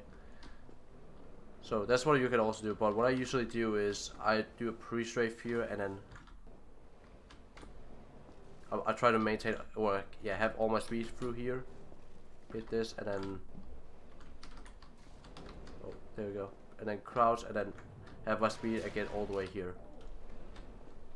That's probably the hardest you can do out of all these tricks that exist here, but either way, it's like we're talking between what, max 7 seconds you can lose to this if you do the slowest strat of them all. You can also get into the pipe when doing this, but it's really difficult, but it's super fast if you get it. But either way, you can just do that. Doesn't matter what you hit here, just get into this thing. And you cannot wall strafe here, it's really slow, so wait till you get down below here and then wall strafe into this level here. So you want to save the lead here, so you get out this pipe, saves like a second or two, and then get down here, and then up here, and then down again. And this is where this command is useful, duck spam. So when you get up here, you hold your duck spam key and your jump key, and you get a touch of speed from this trigger here. That gives you a lot of speed. So you just hold jump and your duck spam key basically. So you can go through this by just standing up, but you gotta pay attention to these little things that sticks out. So when that thing has rolled down once, you can instantly go through. That little thing that just circles around. But once it bypasses, you can just instantly go through. But if you hit this thing, if you hit this thing, let me. Apparently not there, but yeah, like that, you get crushed to death basically.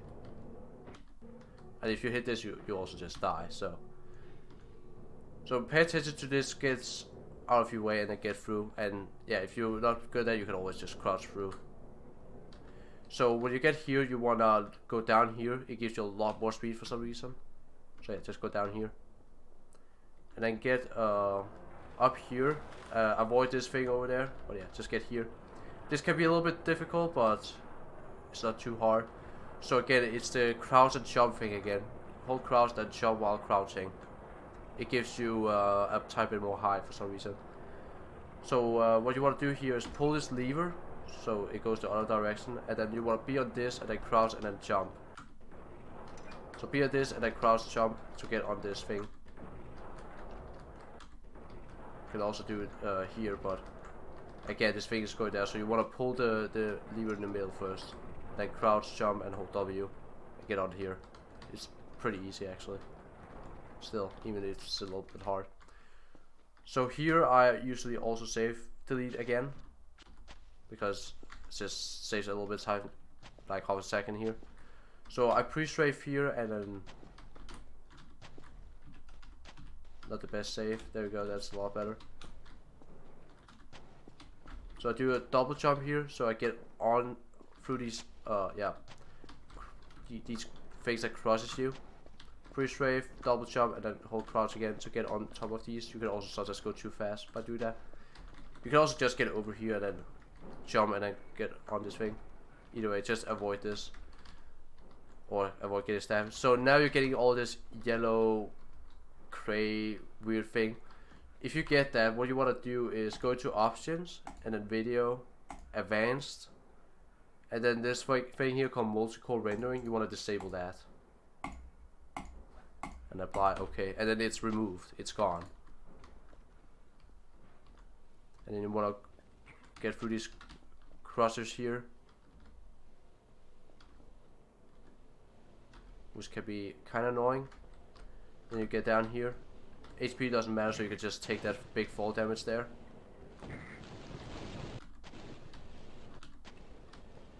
If you're not very good at that, you can always just do the really slow route, but I don't recommend it because it's really slow. You can also just land on this slope or whatever. There are many ways you could do it to get over here pretty fast. So what I like to do here is pre-strafe and then spam jump key, and it's gonna release a tons of speed for me and get all the way here with it. If you don't like that because it's too fast, you can always just pre-strafe and land here. You can also do that here. There's a tons of options you have. And when it comes to these trippers again, you want to hold W and then spam save those so you don't get hit by the trip mine. Just save those a couple of times like that. And do the same again. If you get hit by this, you're gonna die. So be careful about that. And then just jump through this section and then get down here. And try and remember to not get stand and stuff like that. Otherwise you die. So this thing here is a bit weird. You can fall down like that, but if you land here, you're still gonna take a lot of fall damage because it doesn't stop you. So you wanna hold D here if you have low health on the slope here, so you don't take as much damage. And especially over like as far in there as possible, so you don't take a lot of damage. And then you just get on this ladder here, and then through this section here, and then you have completed residue processing.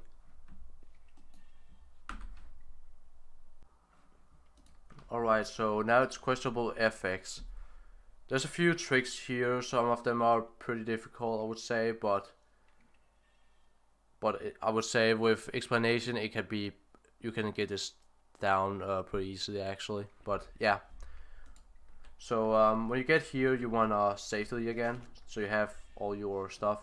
So when I move here, these guys are gonna notice me, so you wanna be a little bit fast here. So what I like to do is get on this thing, shoot this thing, so I don't take damage when hitting this fence. Shoot this thing and then get through this fence here, and then just straight move. move, yeah, really fast through so I don't get hit by these, because you want to have as much health here as possible. And funny enough, don't try and just shoot this with the revolver 2 times. What you want to do is get here, shoot it once, and then smack it with the crowbar. It's the fastest.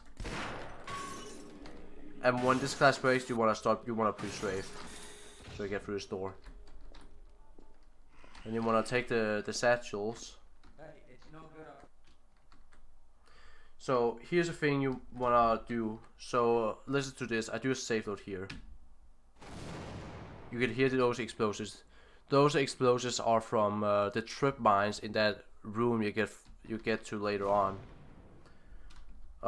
Yes, for some reason when you safe load a few places here, those will blow up for some reason. But because it's the place to do that is like right here. When you safe load here, it just explodes for some reason.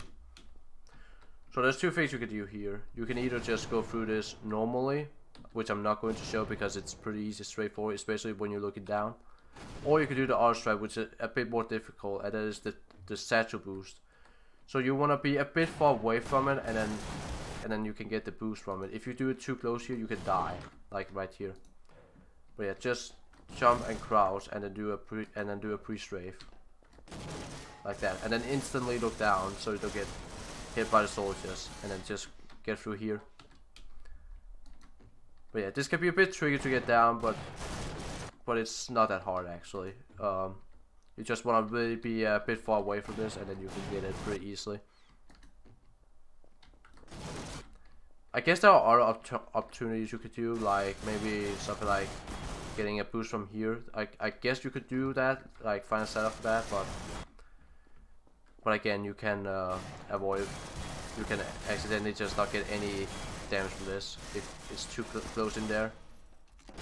Yeah, you can also do something like that so you don't take as much damage. Let me try to do that again.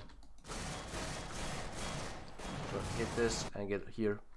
But yeah, I don't really want to show that. I think this one here is the fastest. Just pre-strafe here and then be far away from the satchel and then boost yourself with it. So this guy here, so he's gonna follow you and try to shoot you down. So when you go through this section here, you want to look down so you don't get hit, because you want to try to get as much health as possible so you don't get hit by any of the soldiers here. So there's 2 more soldiers here, so you want to look down. And in this section here, you don't need to wait at all now because we safe loaded and exploded strip mines. It can be hard to remember when you first start learning this game and the runs, but yeah, try and remember to safe load there because it's gonna save you 10 seconds or something. It's pretty nice. So yeah, get through here. Just avoid all these guys and get all the way over here.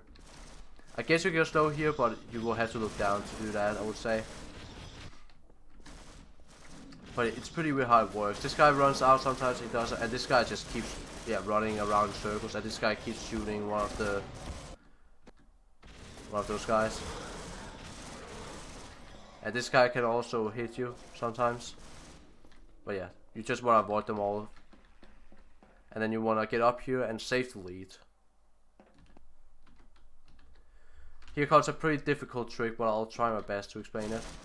So you want to look down here, get all the way over here, into this little room here. Let me show where it is exactly. Not the first one door here, but the next one. Not the first room I mean, but the next room. So that's the first room, and that is the second room. So here's what you want to do. You want to take this box, put it in this corner. If you do it like this, you can make it get stuck in the window. You do not want to do that. So you want to not look that much to the left. You want to look a little bit to the right when doing this. I get it here. But yeah, if you really slow, some of these guys will try to take you down. But yeah, just look a bit to the right here and get it. And then once it gets through the window, you can just push it into this corner there. I'm sorry, but this guy is just fucking annoying. Right. Just pretend like I don't have any weapons here. So once you put that in the corner, you hold W a little bit so it goes in here. Just a little bit, not too much, but just like a little bit. Then you want to go around here so you can see this back of the wall, of the box I mean. Then you press your use key on it, and then you hold D, and then you look, and then you make it go into the corner again. And it does that. So hold your use key and then hold D, and then you want to go and then you want to go a little bit back without pressing S, only holding E and D, and then a little bit back, and this will happen, which is pretty easy actually.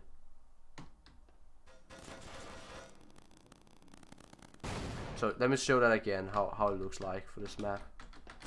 So yeah, you get into this room here, make sure it doesn't touch the window, and then in this corner, and then a little bit out again, and then press E, and then press E and D, and so it hits this wall. You can be unlucky such as that happens, like for example right there. I think we should wait here for a while.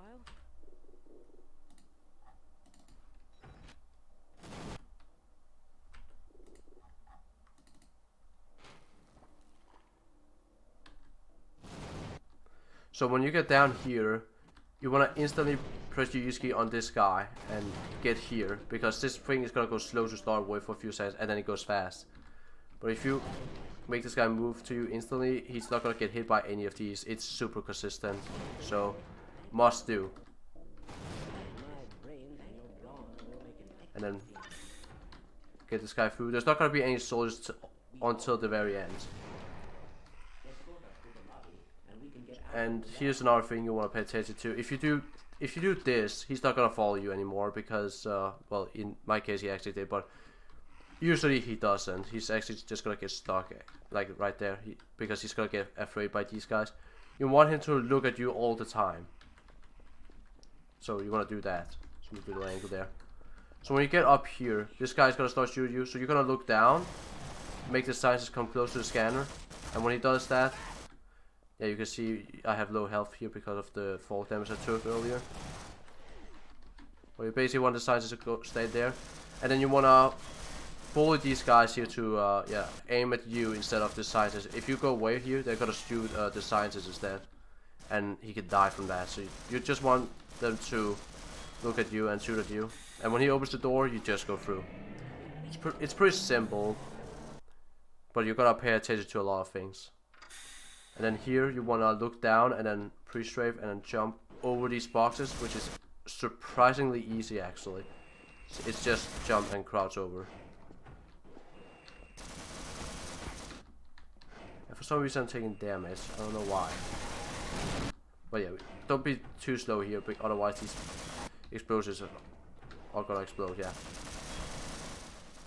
And then get here, and then you are done with questionable FX. Okay, so it's time for surface tension now.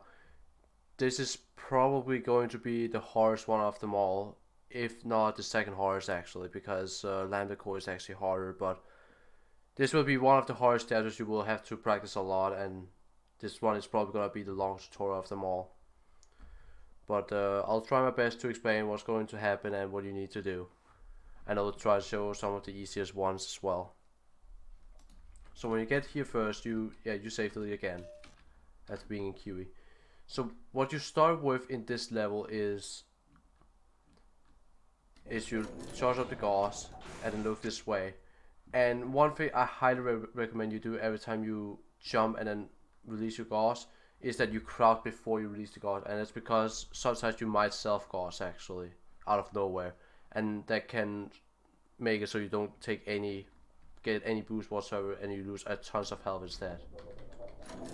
So yeah, do this to start with, and look down so you don't get hit by these guys here. This is also where the pause command can really be used while nibbling triggers, so you know what's happening.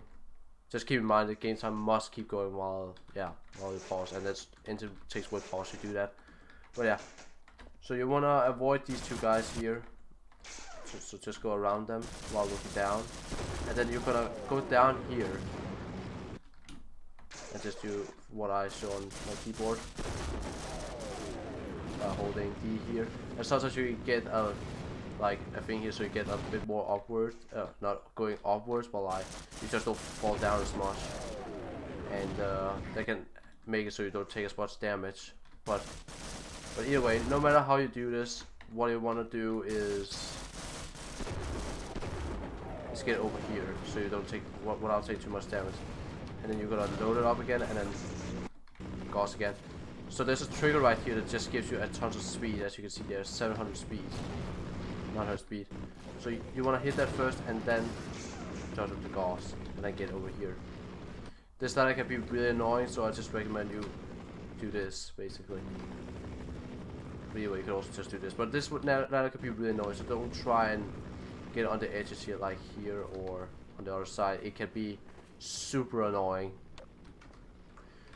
If you're really fast at this level, just keep in mind that with LiveSplit you have to get onto this. You have to hit this chaser trigger at exactly 60 seconds or more. If you do this at under 60 seconds, this next trigger I'm going to show now is not going to work because you will not get enough speed with it, with the gauss. So here goes. So I just, yeah, again with TLT, tap, and then I hold it after the loading trigger, or after it's done loading, like that. It's easy to do that with LiveSplit on, so you can do it with 0.25 seconds, or as soon as you see gates start moving. But if you are not very good at it, you can just tap in there and then press pause immediately, and then hold it again as the game pauses, and you get this. And keep in mind, you have to do this single segment as I showed with GLT boost. So what you want to do now is you want to get to the edge of this stairs and get like stuck, as you can see. I get that. Like here, this is not getting stuck, but when I start moving slowly, as you can see now, that means when I jump, I get a lot of height. I get all the way up there, and then I crouch, and then I get this launch here.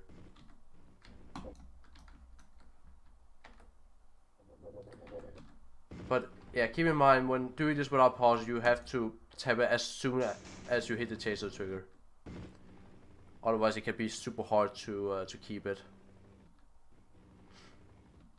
If you do it like here, I have no chance of doing it. For some reason, I actually managed to do it, but in case like that, I would actually pause just to be sure I don't release the cannon. But yeah, get on this ladder, get to the very edge of it, and then jump, and then crouch, and then hit this. You want to aim at it as well, so remember that. Now, there are multiple ways you can get down here. The first way is land on this slope here. That is the first one you could do. You can also do it here, but with this height, it's probably not something you should try and do with. But yeah, usually you won't get this much boost from it. The other thing you could do is land here.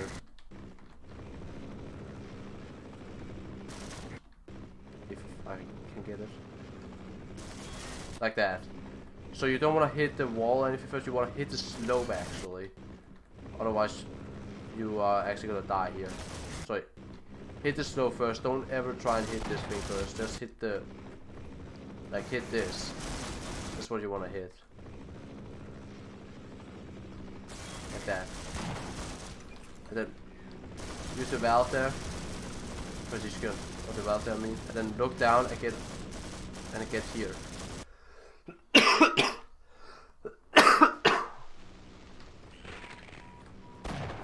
Okay, so this map, there's nothing really. You can just go down here slowly, take it easy. But one thing you want to keep in mind here, you must be on this map here exactly for about 13 to 14 seconds. If you don't, this next trick here is not gonna work for you. So just saying that. So you want to do TLT boost again. Then you wanna line yourself up, go around this case here, and then release the gauss. Now this always works so weird for me, but as you saw there, it actually broke the rock, so I couldn't get the upwards boost that I want. But here I actually got it. I think you need to, I'm still not sure, but either you need to land on this first before release it, or it has to be before that. It's either way, it's really weird, and if you don't get it, you're gonna lose a ton of time because you're not gonna, because if it breaks, you're not gonna be able to get over there or anything. You're actually gonna die literally. And don't be too much to the left either, otherwise you're not gonna get any, you're not gonna get on the slope. So yeah, it can be pretty difficult.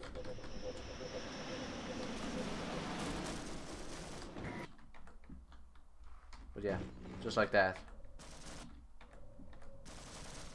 And then you get here. What you also can do is this. If you are not happy with space like that being kind of orangey, you can also just release it here and get through. But I think you need to stay on this map for a little bit longer then, for a few seconds more or something.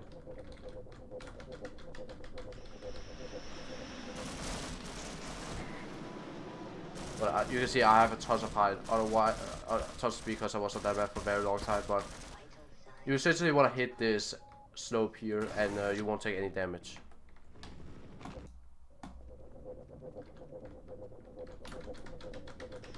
So yeah, that's basically it.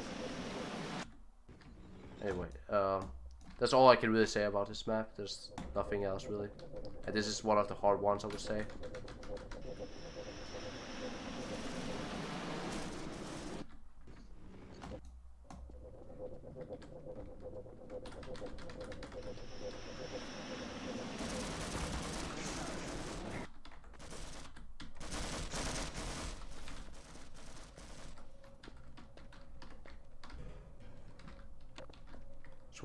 So when you get here, you just wanna kill this head crab here, charge up the gas a little bit, so you get a bit of velocity through here.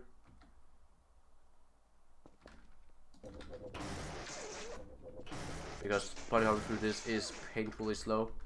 So when you get up here, we're gonna look down and start pre-strafing and bunnyhopping all the way through here. Press this button and get through this door. And then here you wanna teenage this box here so you get this armor. Very important actually, because otherwise you're gonna take a lot of damage later on. With your health from all these soldiers, it's gonna shoot you. But it's not the same when you have armor. When you have armor, it's gonna take a lot more before they actually gonna kill you. For some reason, despite it's only 15 armor. So when this thing goes down, you wanna TLT boost again. And you don't need to wait, you just go instantly here and it will open actually. So get on up here. Look around, yeah, here between this and this. Jump and crouch and you get up here. And you can go down here. It's a very easy level actually, if you can get the TLT boost.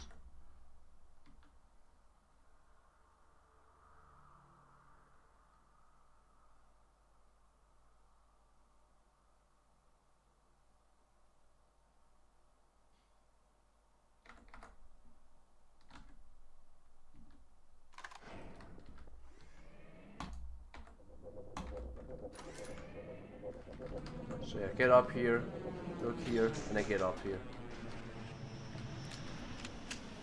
And then get down here, take this health kit, jump over the strip mine, jump over this one too. And if you are good at this, with pre-strafe, you can also jump over the strip mine.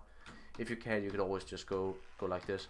So get on this barrel and then just jump across over this. It's pretty easy because of the amount of height we have in this game with jumping. So you want to break this box, and if you're low on health, you can also break this one, so you get health kit there and there. But usually I would only take it from here and then get this horn gun and this.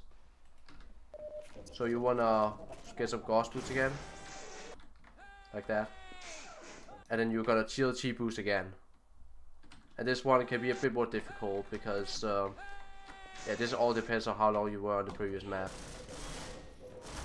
But essentially, I think the best option is to go all the way in this corner and then release it, and then you get up here. Try not to hit this or this. You want to go straight through this one here.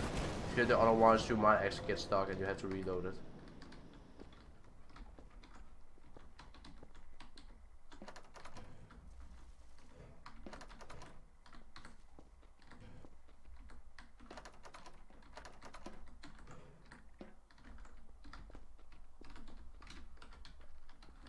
Anyway, when you're up here, you're gonna just go down here. If you're really low on health, you can just crouch so you don't hit this. And if you want to go a bit harder, you can hit the slope here, which is a bit difficult, but doable. Anyway.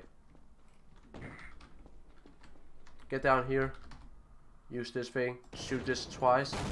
And remember, you do it one more time to kill these, yeah, aliens there. And then charge up the gas. And then you're gonna do CLT boost here. This one is probably the easy CLT boost. You just hold mouse 2 in the stage cell 2, and once you, or yeah, through into the stage cell 2, and then you stop holding it, and then immediately it releases the whole gun. So you want to aim right here, because that is basically a horizontal wall, so it's gonna push you in there and make you go this way, basically, without reducing speed. So the next thing here you want to do is, when you get a touch of speed for that. So when you get on this one here, you wanna, yeah, when you hit this, you wanna hold pause, and it's gonna send you a lot of upwards velocity. So just do that, and then get up here, and then you get down here. Basically, pretty easy. Well, it can be a bit difficult if you have really low health here, especially if you get hit by the guns. Yeah. Now here comes probably the hardest part. This is straight up RNG, I'm just saying that. This is straight up RNG what's gonna happen here, but I'm only gonna show this because this is super fast, because we don't have ISD in other source. If you can't do this, you have to do the whole other, yeah, the whole map, and that is so painfully slow, and it loses like a minute or two. So yeah, I'm gonna show this, and just keep in mind it can be RNG, but you should be able to do this with, I can't really say practice, but just, yeah, hopefully you can get this, because it's the way of doing the safe though, so you can get this easily down. But yeah, put the barrel into that, yeah, in that corner basically. Then you're gonna put the slug there. You wanna make it stuck in the barrel like that. Like that, and then you wanna hold W, get into it, and then start spamming your save throw key. And sometimes you might get hide like that, which is just unfortunate and unlucky, but it happens very often actually. But yeah, if you're not safe, you suddenly just get stuck, and you get pushed down.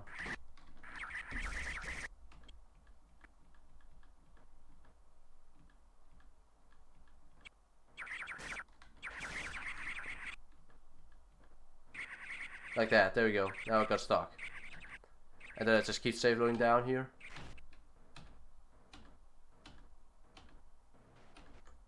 All the way down there, do it good. So now we're on the last map of surface tension. And we want a CLG boost again. And this time you wanna go over here, and then aim over here, and then, yeah, release it. But normally I don't have as much speed there because I go through the other map there really fast.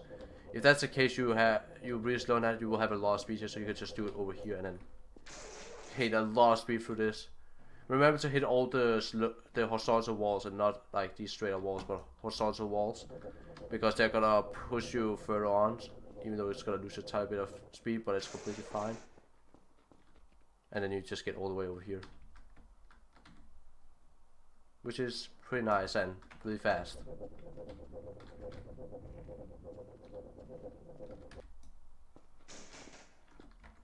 So yeah, either way, when you get here, there's two strats you can do here. I'm gonna show the easy one first, actually, this time. So if you don't have, you can crash this, and then you're gonna pretty straight into this and get up here. Then you wanna put this around here, on this little green thing there at the very start of it, so like around here. And then launch it. And then you can, yeah, do this with the gas, and then just do that. Jump and crouch, remember that, otherwise you will self-gas, and then just get down here. That's the first thing you can do. The other thing you can do is start charging your gas here with the amount of speed you have, and then get on this thing here, and then keep your speed.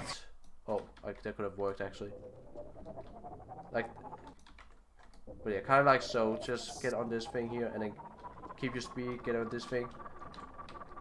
There's a visible wall right here you wanna hit, so so I would like shoot right here, and when after I do that, I will shoot an SG there. So let me show that how it works, or how that looks. I mean.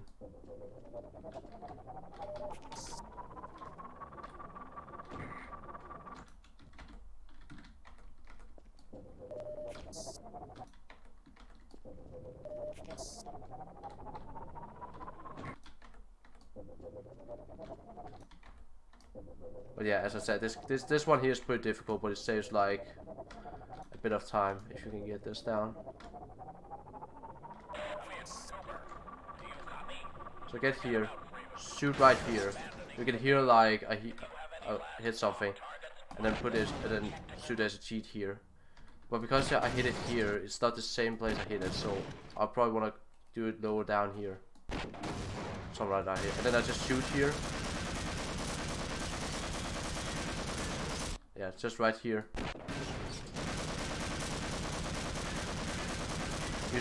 Usually you only need to do one acetinate there and the gauze, and it breaks. But sometimes you might need to shoot it a little bit as well. But this is actually faster, even though it doesn't look like it. I just did it very slowly and was pretty unlucky. And then, yeah, charge up the gauze again. Remember to, after the jump, you hold crouch so you don't get self gauze, and then you get here. And that's surface tension. Okay, so now it's time for Forget About Freeman. It can be pretty hard if you want to go really fast with this, but if you want to take this a bit slower, it can be not so hard again. And it's a really short chapter as well, so there's not much into it. So when you get here first, you want to save to it again. Then start immediately charging your gauze and get through here. And then this flash breaks. Oh, like that, and then jump and then release it. So let me show again how that looks like. Like that, basically. And then you wanna get over here, kind of like I did do it here, where I hit this red fence and get here, so I don't get hit by all these polygons. But it can be hard because you lose a tons of health from these polygons.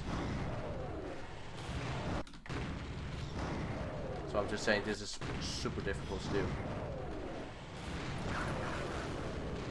So yeah, that's the first thing you can do. Other thing you can do is, if you don't like that, you just shoot all these polygons down, like that. With the revolver. They only need like one shot with the revolver, so that's a good thing. Basically like that. Maybe this guy's gonna be annoying, so I'm just gonna kill him. There we go. You wanna be careful with these snarks here, because they can hit you. And if you go too close to them, yeah, you get basically you can die and take tons of damage from them. So I recommend press use key this and then wait a little bit and then go down, like that, like so. So here you want a TLT boost again, and then get down here. So there's two things you can do here. I'm gonna show the first one, which is most likely the thing you want to go for because it's easy. And then it's just TLT boost from there to here. If you are really slow on this first map, which most people are, because it is just a horrible map in general. If you can't do that, you can, if you don't want to do that, you want to do the other route instead, you can hold W there and hit the slope there, and sometimes you can be lucky to get over this fence. So that's like the two strats. So basically like that. And if that if you go for that strat, okay, now I'm stuck. I've never tried that before. Let's just do it one more time then. Perfect. So what you want to do then is look, yeah, straight up this way, and you wanna put the snark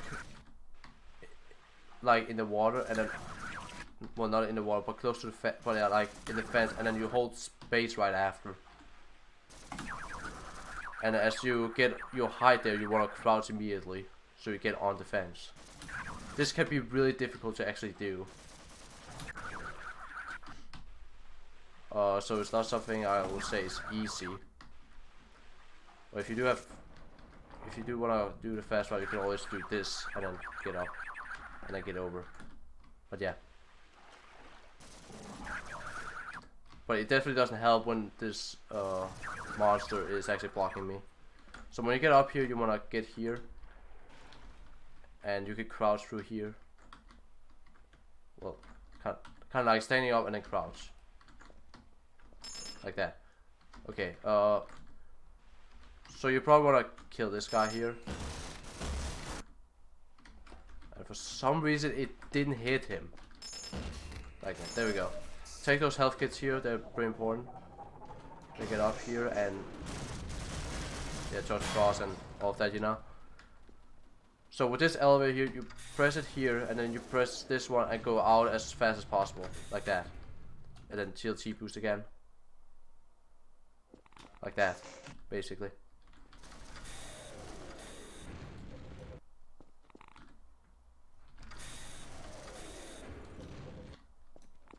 Like that, basically. Okay. So when you get up here, you wanna look down and avoid these soldiers, like so. And then start charging your guards again. Press use key on this thing here, so this thing opens. So press this and then go through with this. And use your ST8 on these two assholes and be careful with this one because this one can take a lot of damage from you. Like I think it's like 45 health or something. You can also shoot this one if you're low on health, so it doesn't take even 10 more health from you. But this can be really hard to do if you're low on health. So here I highly recommend having high health. Otherwise you can be fucked here so easily. But yeah. And then just eliminate these guys. So the next thing I'm going to show now is a bit RNG as well. So you open this door, so this thing here happens. You put 2 shadows in this one. You wanna do that as soon as it gets in there, and not be slow like me. So like that. Then you can wait for this thing to come to you,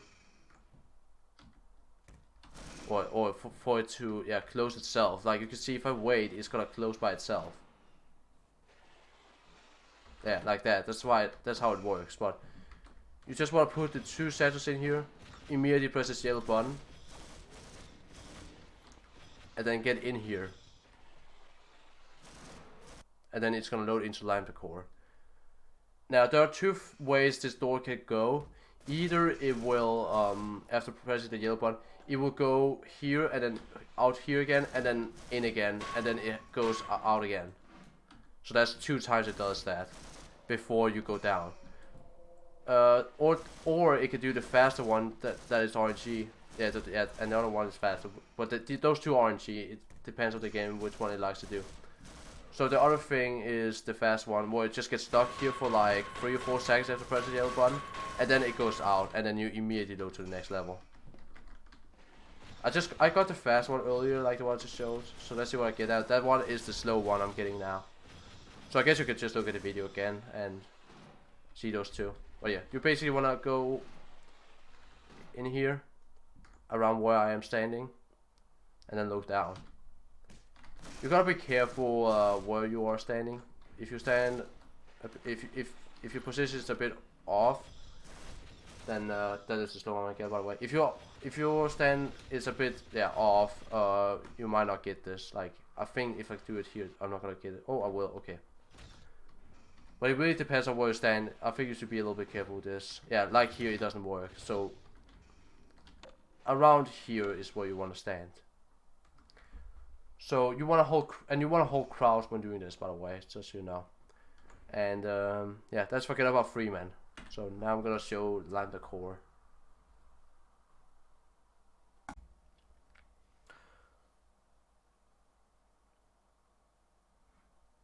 Alright, so Lambda Core now.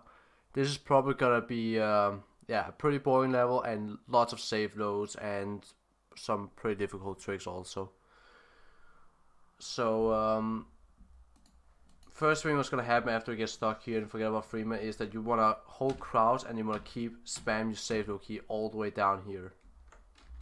I'm not gonna do that in the tutorial, so but just trust me, just hold crouch and spam the save load all the way till you get down here. And when you're done that, you wanna go here, so hit the change load trigger, and then you save delete.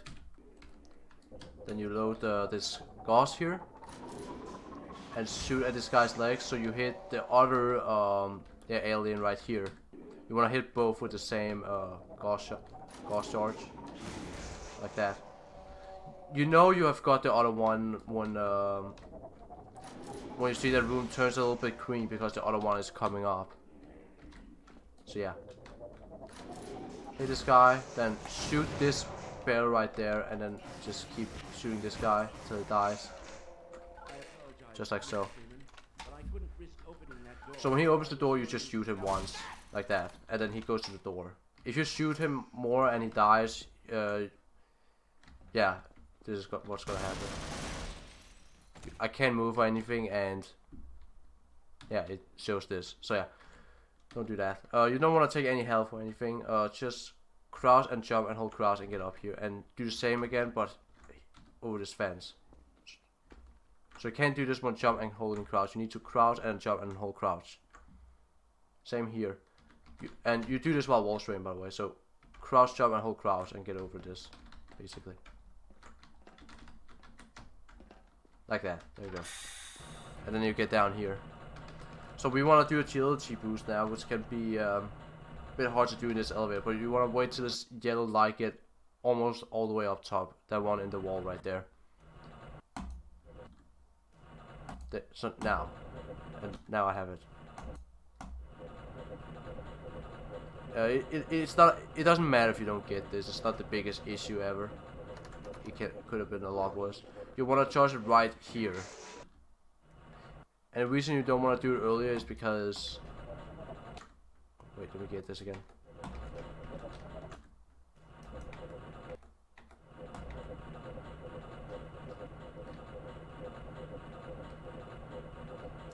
Because if you do it all the way, yeah, down here, you will die because of these, yeah, because of the geometry how it's made there. So yeah, don't do it there.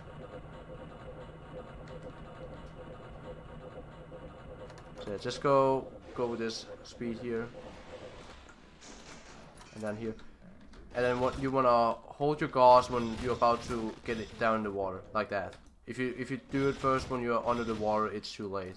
Nothing's gonna happen. So gotta do above the surface and then down again. But yeah, just like that, and then aim around here, in the center here, so you get through this, like that. There you go. So what you wanna do now is take out your snarks. You're gonna swim up and then crouch and go and look down, like that, and then put those dogs in the walls and then jump and crouch to get up here. This one could be annoying, so I'm just gonna kill him. And after you do this is pretty easy to do. I'm just gonna say that.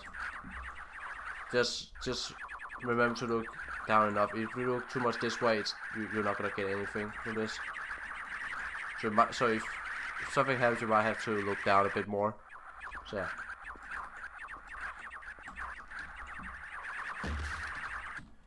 And then you wanna walk a little bit and then jump. It's a bit difficult. And then get on the ladder. And then there's another wall gun up there that can hit you.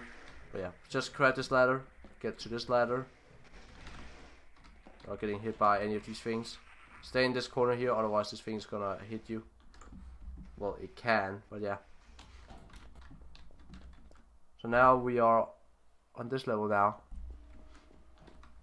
So you want to craft this ladder here. You want to get into this room here. Yeah, there's two ways you can do this. You can either do it like this, which takes a lot of health away, so I don't recommend that. You can also like pre-strafe here and then crouch. Pre-strafe here, crouch, and SG boost down there. Like so, something like this.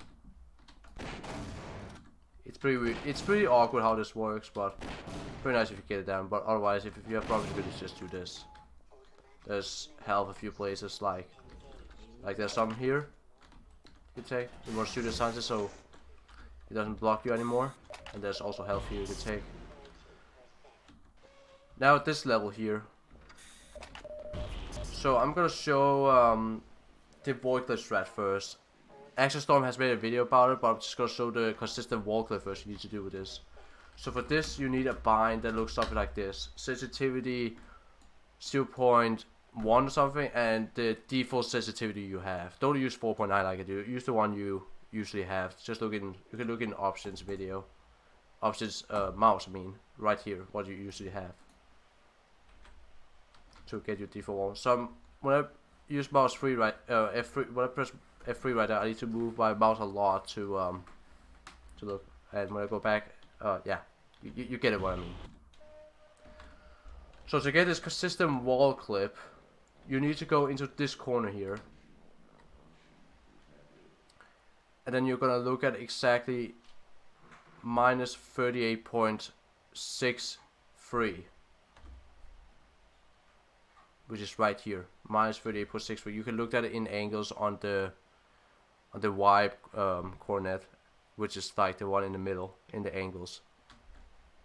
So when you get minus 38.63, you want to safe load, and sometimes it might go down to 62, and if it does that, or 64, you want to get it down to 63 again and safe load again. See, this time it went to 62, so I want to go up to 63 again and then safe load until it stays there. Good.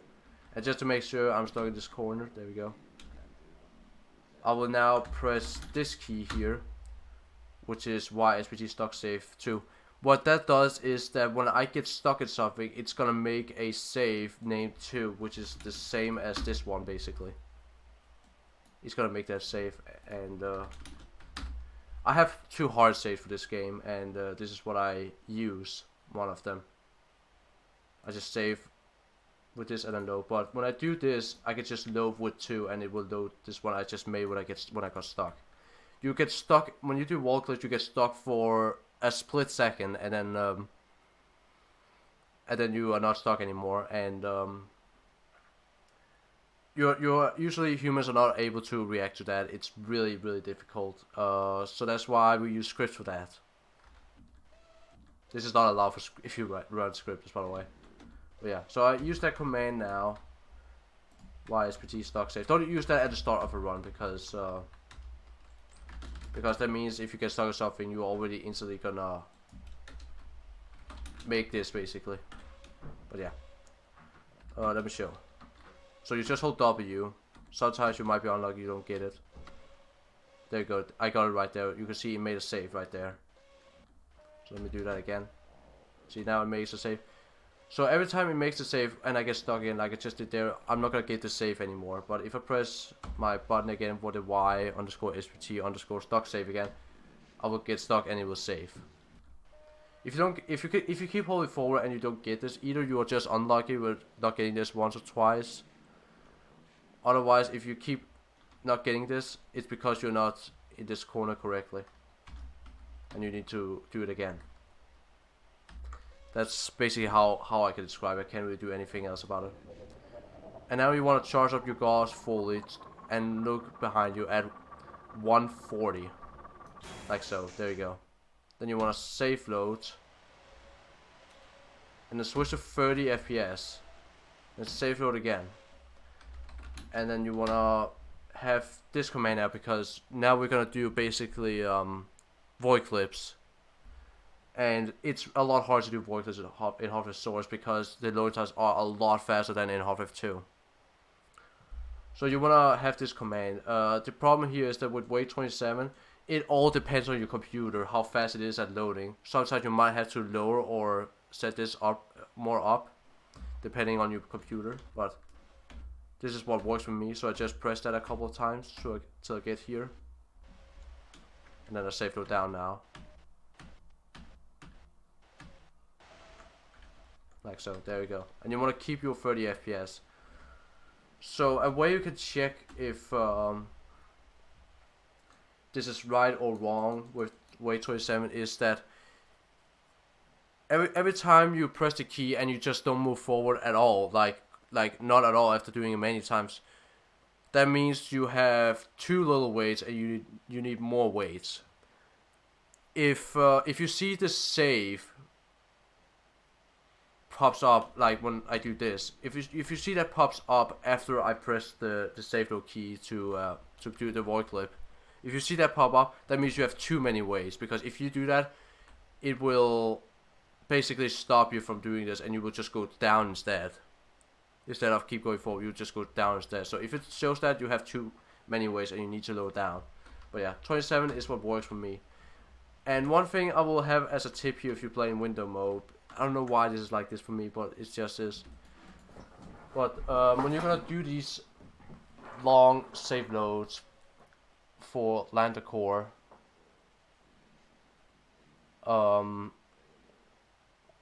yeah, when you're gonna do them, I recommend you press your Windows key and then go back in again. Windows key, basically. That apparently does something to the FPS in the game. I don't know why. Maybe it's just me. But yeah, you want to go to around this little square thing here, and then look at minus 21.10-ish, something like this. And that's all I'm going to show here.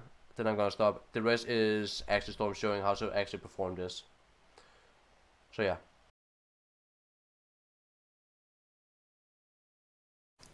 This is just going to be a quick tutorial on how to skip the long cutscene at the end of Lambda Core. For this, I'm just assuming that people understand what the cutscene is and some general stuff like clipping and just general speedrun things about the source engine. So once you're in this room right here, there are these two level change triggers, and I'm just going to save a backup real quick. So this level change trigger right here, it brings you to C3A2B. And this level change trigger right here, it brings you to C3A2D, which is where we want to go, because this is the map that you're going to skip using this trick. So this save right here, you're going to use this and you are going to essentially do a void clip as soon as you enter this level change trigger, since you're spawning out of bounds. For those people who don't know what void clipping is, it is essentially a way where you can keep speed while you're out of bounds. So I'm out of bounds right here. I'm not in the normal level. I'm in the blackness of the void. So if I go and save, if I load it, I won't keep my velocity if I keep on saving and loading. As you can see up here, my velocity went to 0. So what you're going to have to do is when you save, you're going to load and press save before it's completely loaded. So if you see that the save message is popping up right here, which is for me, then you've messed up. So you want to tap really fast before it loads.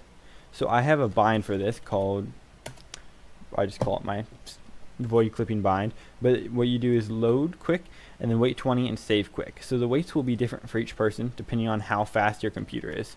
But what that allows me to do is I can make a save and I can just tap this and it'll keep doing my void clipping for me. If you watch this up here, you can see that my velocity stays with me and I never lose it. And now if I do a normal save load, you'll see that I lose my velocity as soon as I do that. So you're going to want to know how to do void clipping like that. Except for I was just using the bind and knowing how to do it normally, because the bind will be very helpful for the rest of this long void clipping. But to go through this level change trigger and void clip, you can't use the bind for it. So you're going to save your backup. Oops, spelled that wrong. And then when you jump into this, you're going to tap save like I did. So you can see this message, the save message. So that means I messed it up. Okay, there we go. So I got a save in the void. So I essentially just saved right as I went through the level change trigger. So now that I'm in here, I'm going to tap B, which is my void clip bind. And as you can see, I have my velocity here. So I have some upwards velocity. That means when I'm doing my void clipping, I'm moving up. So I'm not going to spend the entire time here because it's way too long. But essentially, you're going to keep on void clipping until you get up here. And then you're going to void clip forward and be right on top of this up here. I'll have a link to the VOD in the description of me doing the entire thing just to show that you can do it that way. So once you're once you clip over here, you'll be around here, and then once you get over the top, you'll start moving forward. And so once you're moving forward, I want you to stop using your void clipping, just unpause, whatever, and then tap your normal save loads a few times once you're above it. Because when you're in the void in Half-Life Source, you automatically stand up. So when I'm like this, I'm going to be standing up, and if I stand up, I move down just a tiny bit, and when you move down just a tiny bit, there's no chance you could clip through the floor and fall out through here. So I'm going to introduce you to another concept real fast called void walking. Void walking is when you're in the void, but you're on top of something so you can walk. So what you're going to do is when you clip up, you're going to save load standing up until you're at a point where you're void walking. So the position is about 464 in your upwards height and vertical height. So you're going to want to do that until you're void walking, and then you're going to walk all the way over here to this trigger. And so this trigger is where we want to go at the end. I have the coordinates here of the position you want to be on the trigger, and it's right here, 1146, 266, and this is the height, so it doesn't really matter.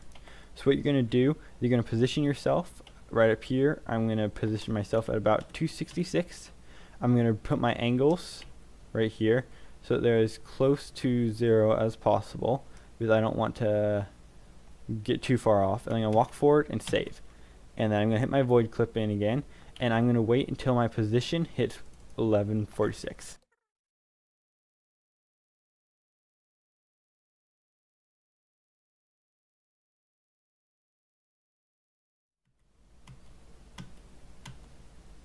Okay, so now I'm about 1146, I'm 1143, so I'm going to unpause, I'm going to crouch, and then I'm going to save load. So if you have pause on and you keep on just save loading, you'll go back to standing up position because you're in the void, but you can do crouch, save load, and then you can do your void clips down if you want to, and you'll stay crouched, or you can just unpause and keep on save loading, which is what I'm going to do here. It's easier. So basically you're going to save load down until you get inside this green box. And then once you get inside this green box, you're done with the level.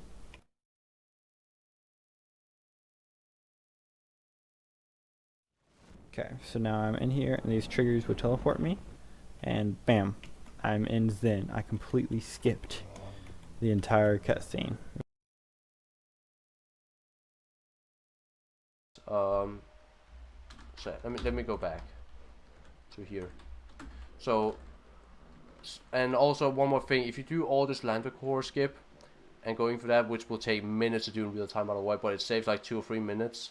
Not something I recommend you learn to start with when you're first doing this, but if you want to do that later to get good times, then it's definitely an option to do, to get sub 30 or something like I just got. But it's going to change the route how send looks like, and I'm not going to show that. You can just watch my world record video for that. But you will need to save the leave after getting in, when you get into send then. But for that you have to follow my world record route for that. Otherwise I'm gonna show the other easier route now for for beginners, and that is to go into the number 2 here. Look at the screen here, see if it comes here, and then get into the 4-1 here, and look at that one up there, and then quickly pre-strafe to get on this thing here. I mean, it's not like it's fully necessary. You can also self-gauss up here by jumping, and then by basically just jumping actually. So press this and then jump, and then crouch. Maybe you actually need to jump first, like that. Yeah, jump and then hit this and then crouch, so you get through these 2 feds here. But yeah, the fastest route is this. You get on this, pre-strafe onto this pipe here, and then pre-strafe and jump onto this, like this. How did that not work? What? Wait, let me try again. That's weird. I mean, you need to hold W here, but I don't know why that didn't work for me before. This usually works. Well, if you have troubles with that, I guess you can also like, pre-strafe here and get over. So here you want a TLT boost again. all the way up here and aim for this box here, and then get here, and then immediately go down again. These are the seconds just to get this armor. So here you need to be a little bit careful. When he opens the door, you safe load. Like that. And then you're gonna jump on this guy's head to get him to his position over there, like so. And then you're gonna, yeah, grab some ammo and armor and health. You know it, all of it. And maybe you need to reload a few weapons, like this one.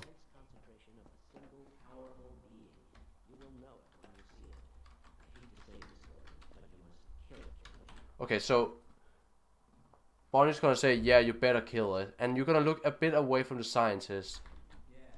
And you're gonna spam your use key on the scientist. And if he looks at you, you start going back. Like that. That basically means he's gonna follow me. Otherwise he's gonna be stuck here and you cannot use him at all. There's nothing you can do. Okay, stop following me because I accidentally pressed it twice. There you go, now he's following me. And then you push him in here. You cannot do that when he's talking, but when he stops talking you can do that. There you go. That was a really bad push. If you're willing, my colleague is waiting for you at the controls. He will open the gates for you, Mr. Freeman. Do hurry. Yeah, just put him in this corner. And don't just be on his head, because otherwise he's gonna push it a little bit away sometimes. Well, in this case it didn't, but usually that happens to me. Well, either way. Just take this long jump immediately, because otherwise he's gonna be stuck there forever. So take this long jump and he's gonna instantly go after this one. So take this long jump, get on his head, so he gets over there. So get the sensors out, because you're gonna put them on this door now. 2 of them. And you're gonna go out here. Do not explode them, otherwise it's gonna... Yeah, that's gonna happen, and we want this so we can get some armor when we need it. Because now we're gonna have to fight a few alien creatures. And for that you really want to use the revolver for that. You do not want to use the crossbow for that. I mean, you could use the crossbow for a bit of it, but most of the time you want to use the revolver.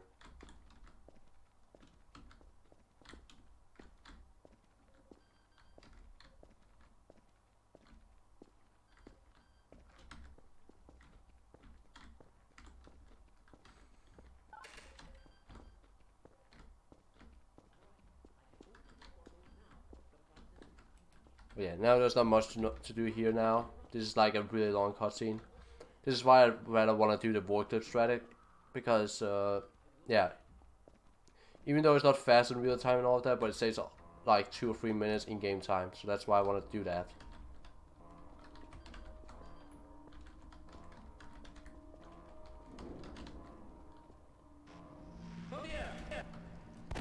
So now these guys have eyes. You want to shoot them twice in the head so they die.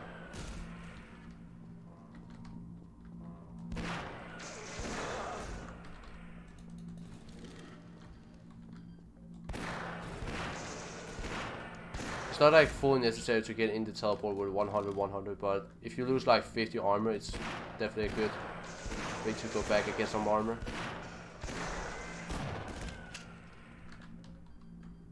Now there's none of them as I can see, so I'm just gonna take some.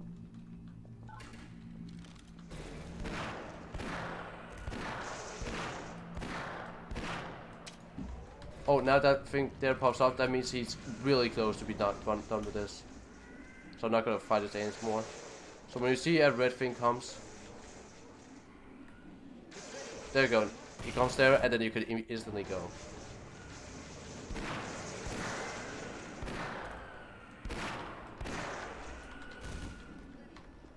You can also hear him say, "It's ready. You must go now."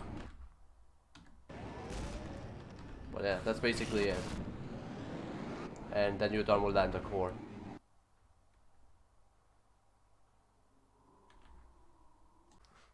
Alright, so it's time for send now. And I'm gonna show it the easy way only. I'm not gonna show the other way, where you have to save the lead because of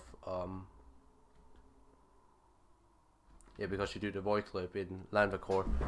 If you wanna do that one instead, if you do the void clip run in Lambda Core, you have to do a different route for set because you will only have 100 health and 0 armor here. You can just watch my sub 30 Half-Life Source wall record video for that, to check that out. But if you do this, yeah, skip. Or not do the skip and go through the cutscene. You will have to do TLT boost again here to start. And you're gonna use your long jump to hit this slope here, which can be pretty difficult to do actually. But you wanna basically release it. I don't know what just happened there. But there's something with triggers there also that can like just stop you for no reason. So let me try again. And for some reason just nothing happened.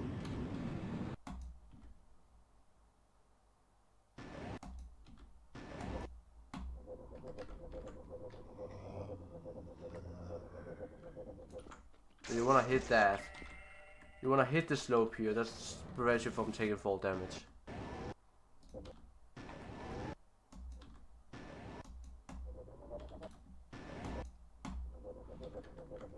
But yeah, you can also do it here, but it's not worth it because you're gonna get something like this, yeah, because you have a lot of speed because you were on the previous map for over 4 minutes. But yeah, the best way to do this is getting down here, which can be a bit hard. And you have to do that single segment, remember that. If you don't want to do that, you can always take the more safe route where you just charge this up and do it right here. So you hit the slope here and then get to the other side and get in here. So this is gonna be interesting what's gonna happen now. So you shoot this thing, save load. Press this first one, save load. Press this next one and save load. And then press the last one and save load.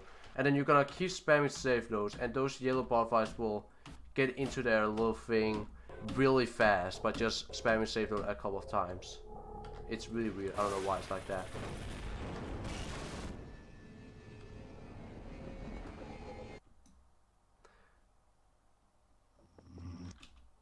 And after you do that, you wanna charge your gauze to around minus 177, and that puts you here. You wanna look at angles minus 177, and hold jump and get here. So what you do then now when you're in Gonarch's Lair, you just crouch here. There's like literally hold the textures here. It's pretty big. You can just get through here, and then charge up your gauze, and then TLT boost again. Without holding it, just hit the slope there and get through that part of the spider web. If you don't get it through with the TLT boost and all that, you can just long jump in here. There's probably a few other places where you can do it, but that one is the main one we use. So here you want to charge up your gauze a little bit and aim at the slope here. So you slide here without losing health.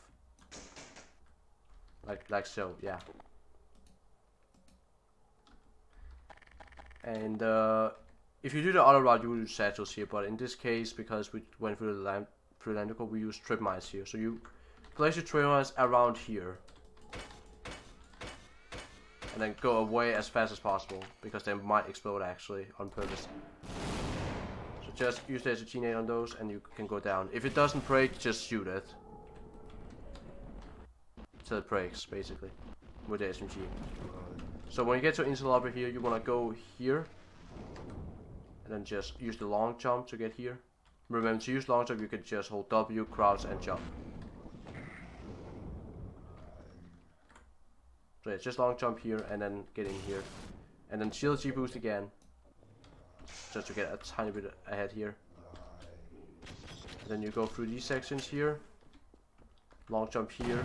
Shoot this thing. And then long jump here and use the gauze. And then bunny hop through this little section here. Can be a bit tricky and you have to be really fast. If you don't want to do that, you can just long jump through silently. But I like to do this. And remember to do not hold crouch and jump when you have over 500 speed, for example, from this, because it's just gonna act like it's a long jump again, and you're gonna lose tons of speed from that. So you want to be careful with that. So yeah, going through these sections are pretty hard, especially because they're like really small areas, like for example here. But either way, whatever you do, if you're low on gauze ammo, you can take this. For example, if you're like below 85, you can take this. So in this case, we're just gonna do it, even though I have 92, it's fine. And then go in here. And then here we are gonna do another GLG boost.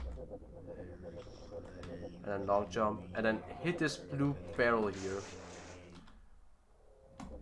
Not get something like that, but basically just free straight jump into this without hitting that other blue barrel. I guess you can. I guess if I crouch there, it would actually work. Yeah, something like that, and then you get up here. That's a problem with showing GLG boost. You have to do this in single segment. And that Polygon can really be a dick to you.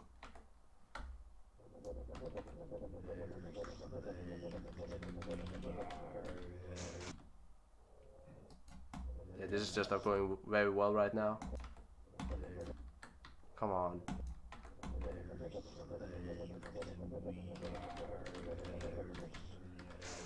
There you go. That's how you want to do it. I mean, even if you land here, you could just bunny hop over here. And if you are too slow, then you cannot get through this blue barrel and you have to wait. So it's down there. But yeah, just go down here. Do not land in the water, just go a little bit here. And then shoot this Polygon and jump on this. You have to be fast when you do that, otherwise it's gonna start going off. So yes. So you get on this, shoot the Polygon, and then long jump up here. That's how all I can explain it. And if you're a little bit low on health like I am right now, you can take health here. Highly recommend it. You have to get as much health and armor here as possible. Then here I will just cross spam my jump key to get through here. You could GLG boost around here, so you don't need to do long jumps here. You can just do this. So this part here, what's coming up now at the end of Interloper, is super RNG and hell hard. So I will try my best to show what to do, but it can be really hard to get this down. So you want to long jump here, you want to hold your jump key here on this guy's head, so you can get on top of this one here. That's the first thing you want to do, be able to do. And then you want to SG-nate this box thing here, so that alien comes out. And that's where the hard part comes out. So you get up here, and you want him to, like, see you as you're dropping down. Because these hornets he actually shoots, they can give you a sick boost, but it's RNG as hell.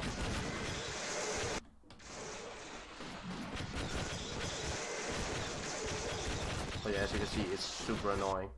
The problem with this save was that that guy just didn't want to recognize me from the start. I had to go down before he actually noticed me.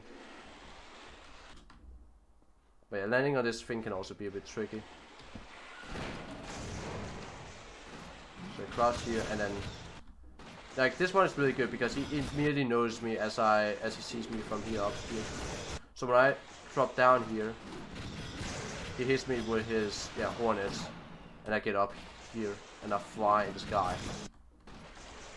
I'm not gonna show the other route, but this is why you need a lot of armor health, because you get shot by this Wargon, this Wargon, this Wargon, you get shot by this guy, there's another one there, and there's two Wargons there as well. There's a lot of things going on at once. And you basically just want to get hit by this guy and get all the way up here and hit this. So there's another thing I want to say here. So for example, yeah, that one was almost perfect actually. So if you get hit by this gray thing down below, don't worry, because if you remember from Unforeseen Consequences, where I just jump and crouch into a trigger, you could do the same here. So if you're like really close to hit it, you could just press your crouch key below the green thing, and you will actually teleport into it. I actually did that in my wall record run, I think. But anyway, I want to try and show it, but I think it's really hard. because I keep getting a lot of height from this. Actually, I really want to get it, so I'm gonna show.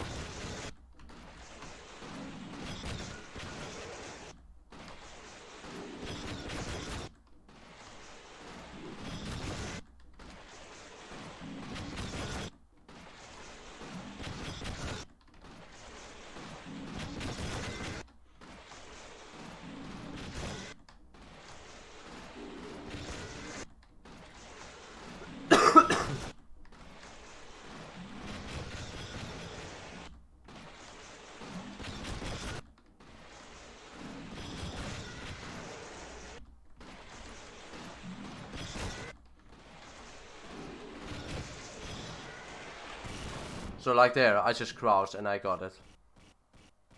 That's how it works basically.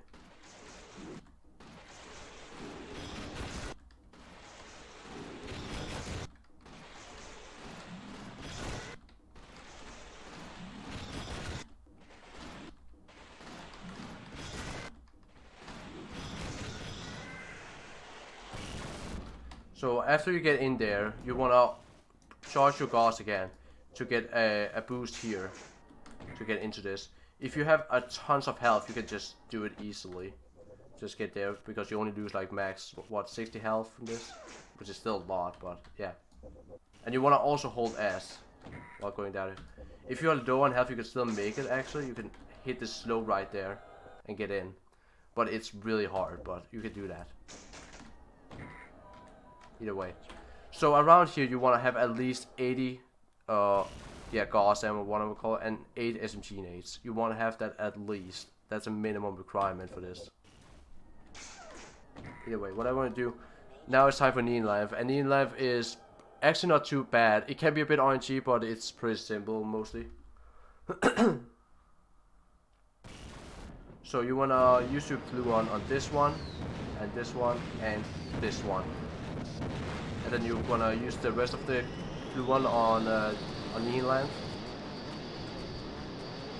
down below here, and then you're gonna take your 8 SMG nades out and just put them on him, like so. And then you're gonna give him 6 revolver shots. Forgot to reload this. And after you've done that, you're gonna take the crossbow, shoot him once through there, and it's gonna kill him. Sometimes you might be unlucky that you need to do this a bit more before he does it. This one here is a really good save actually, but sometimes you might have to shoot him a bit more before it happens. You can be, that can happen in runs.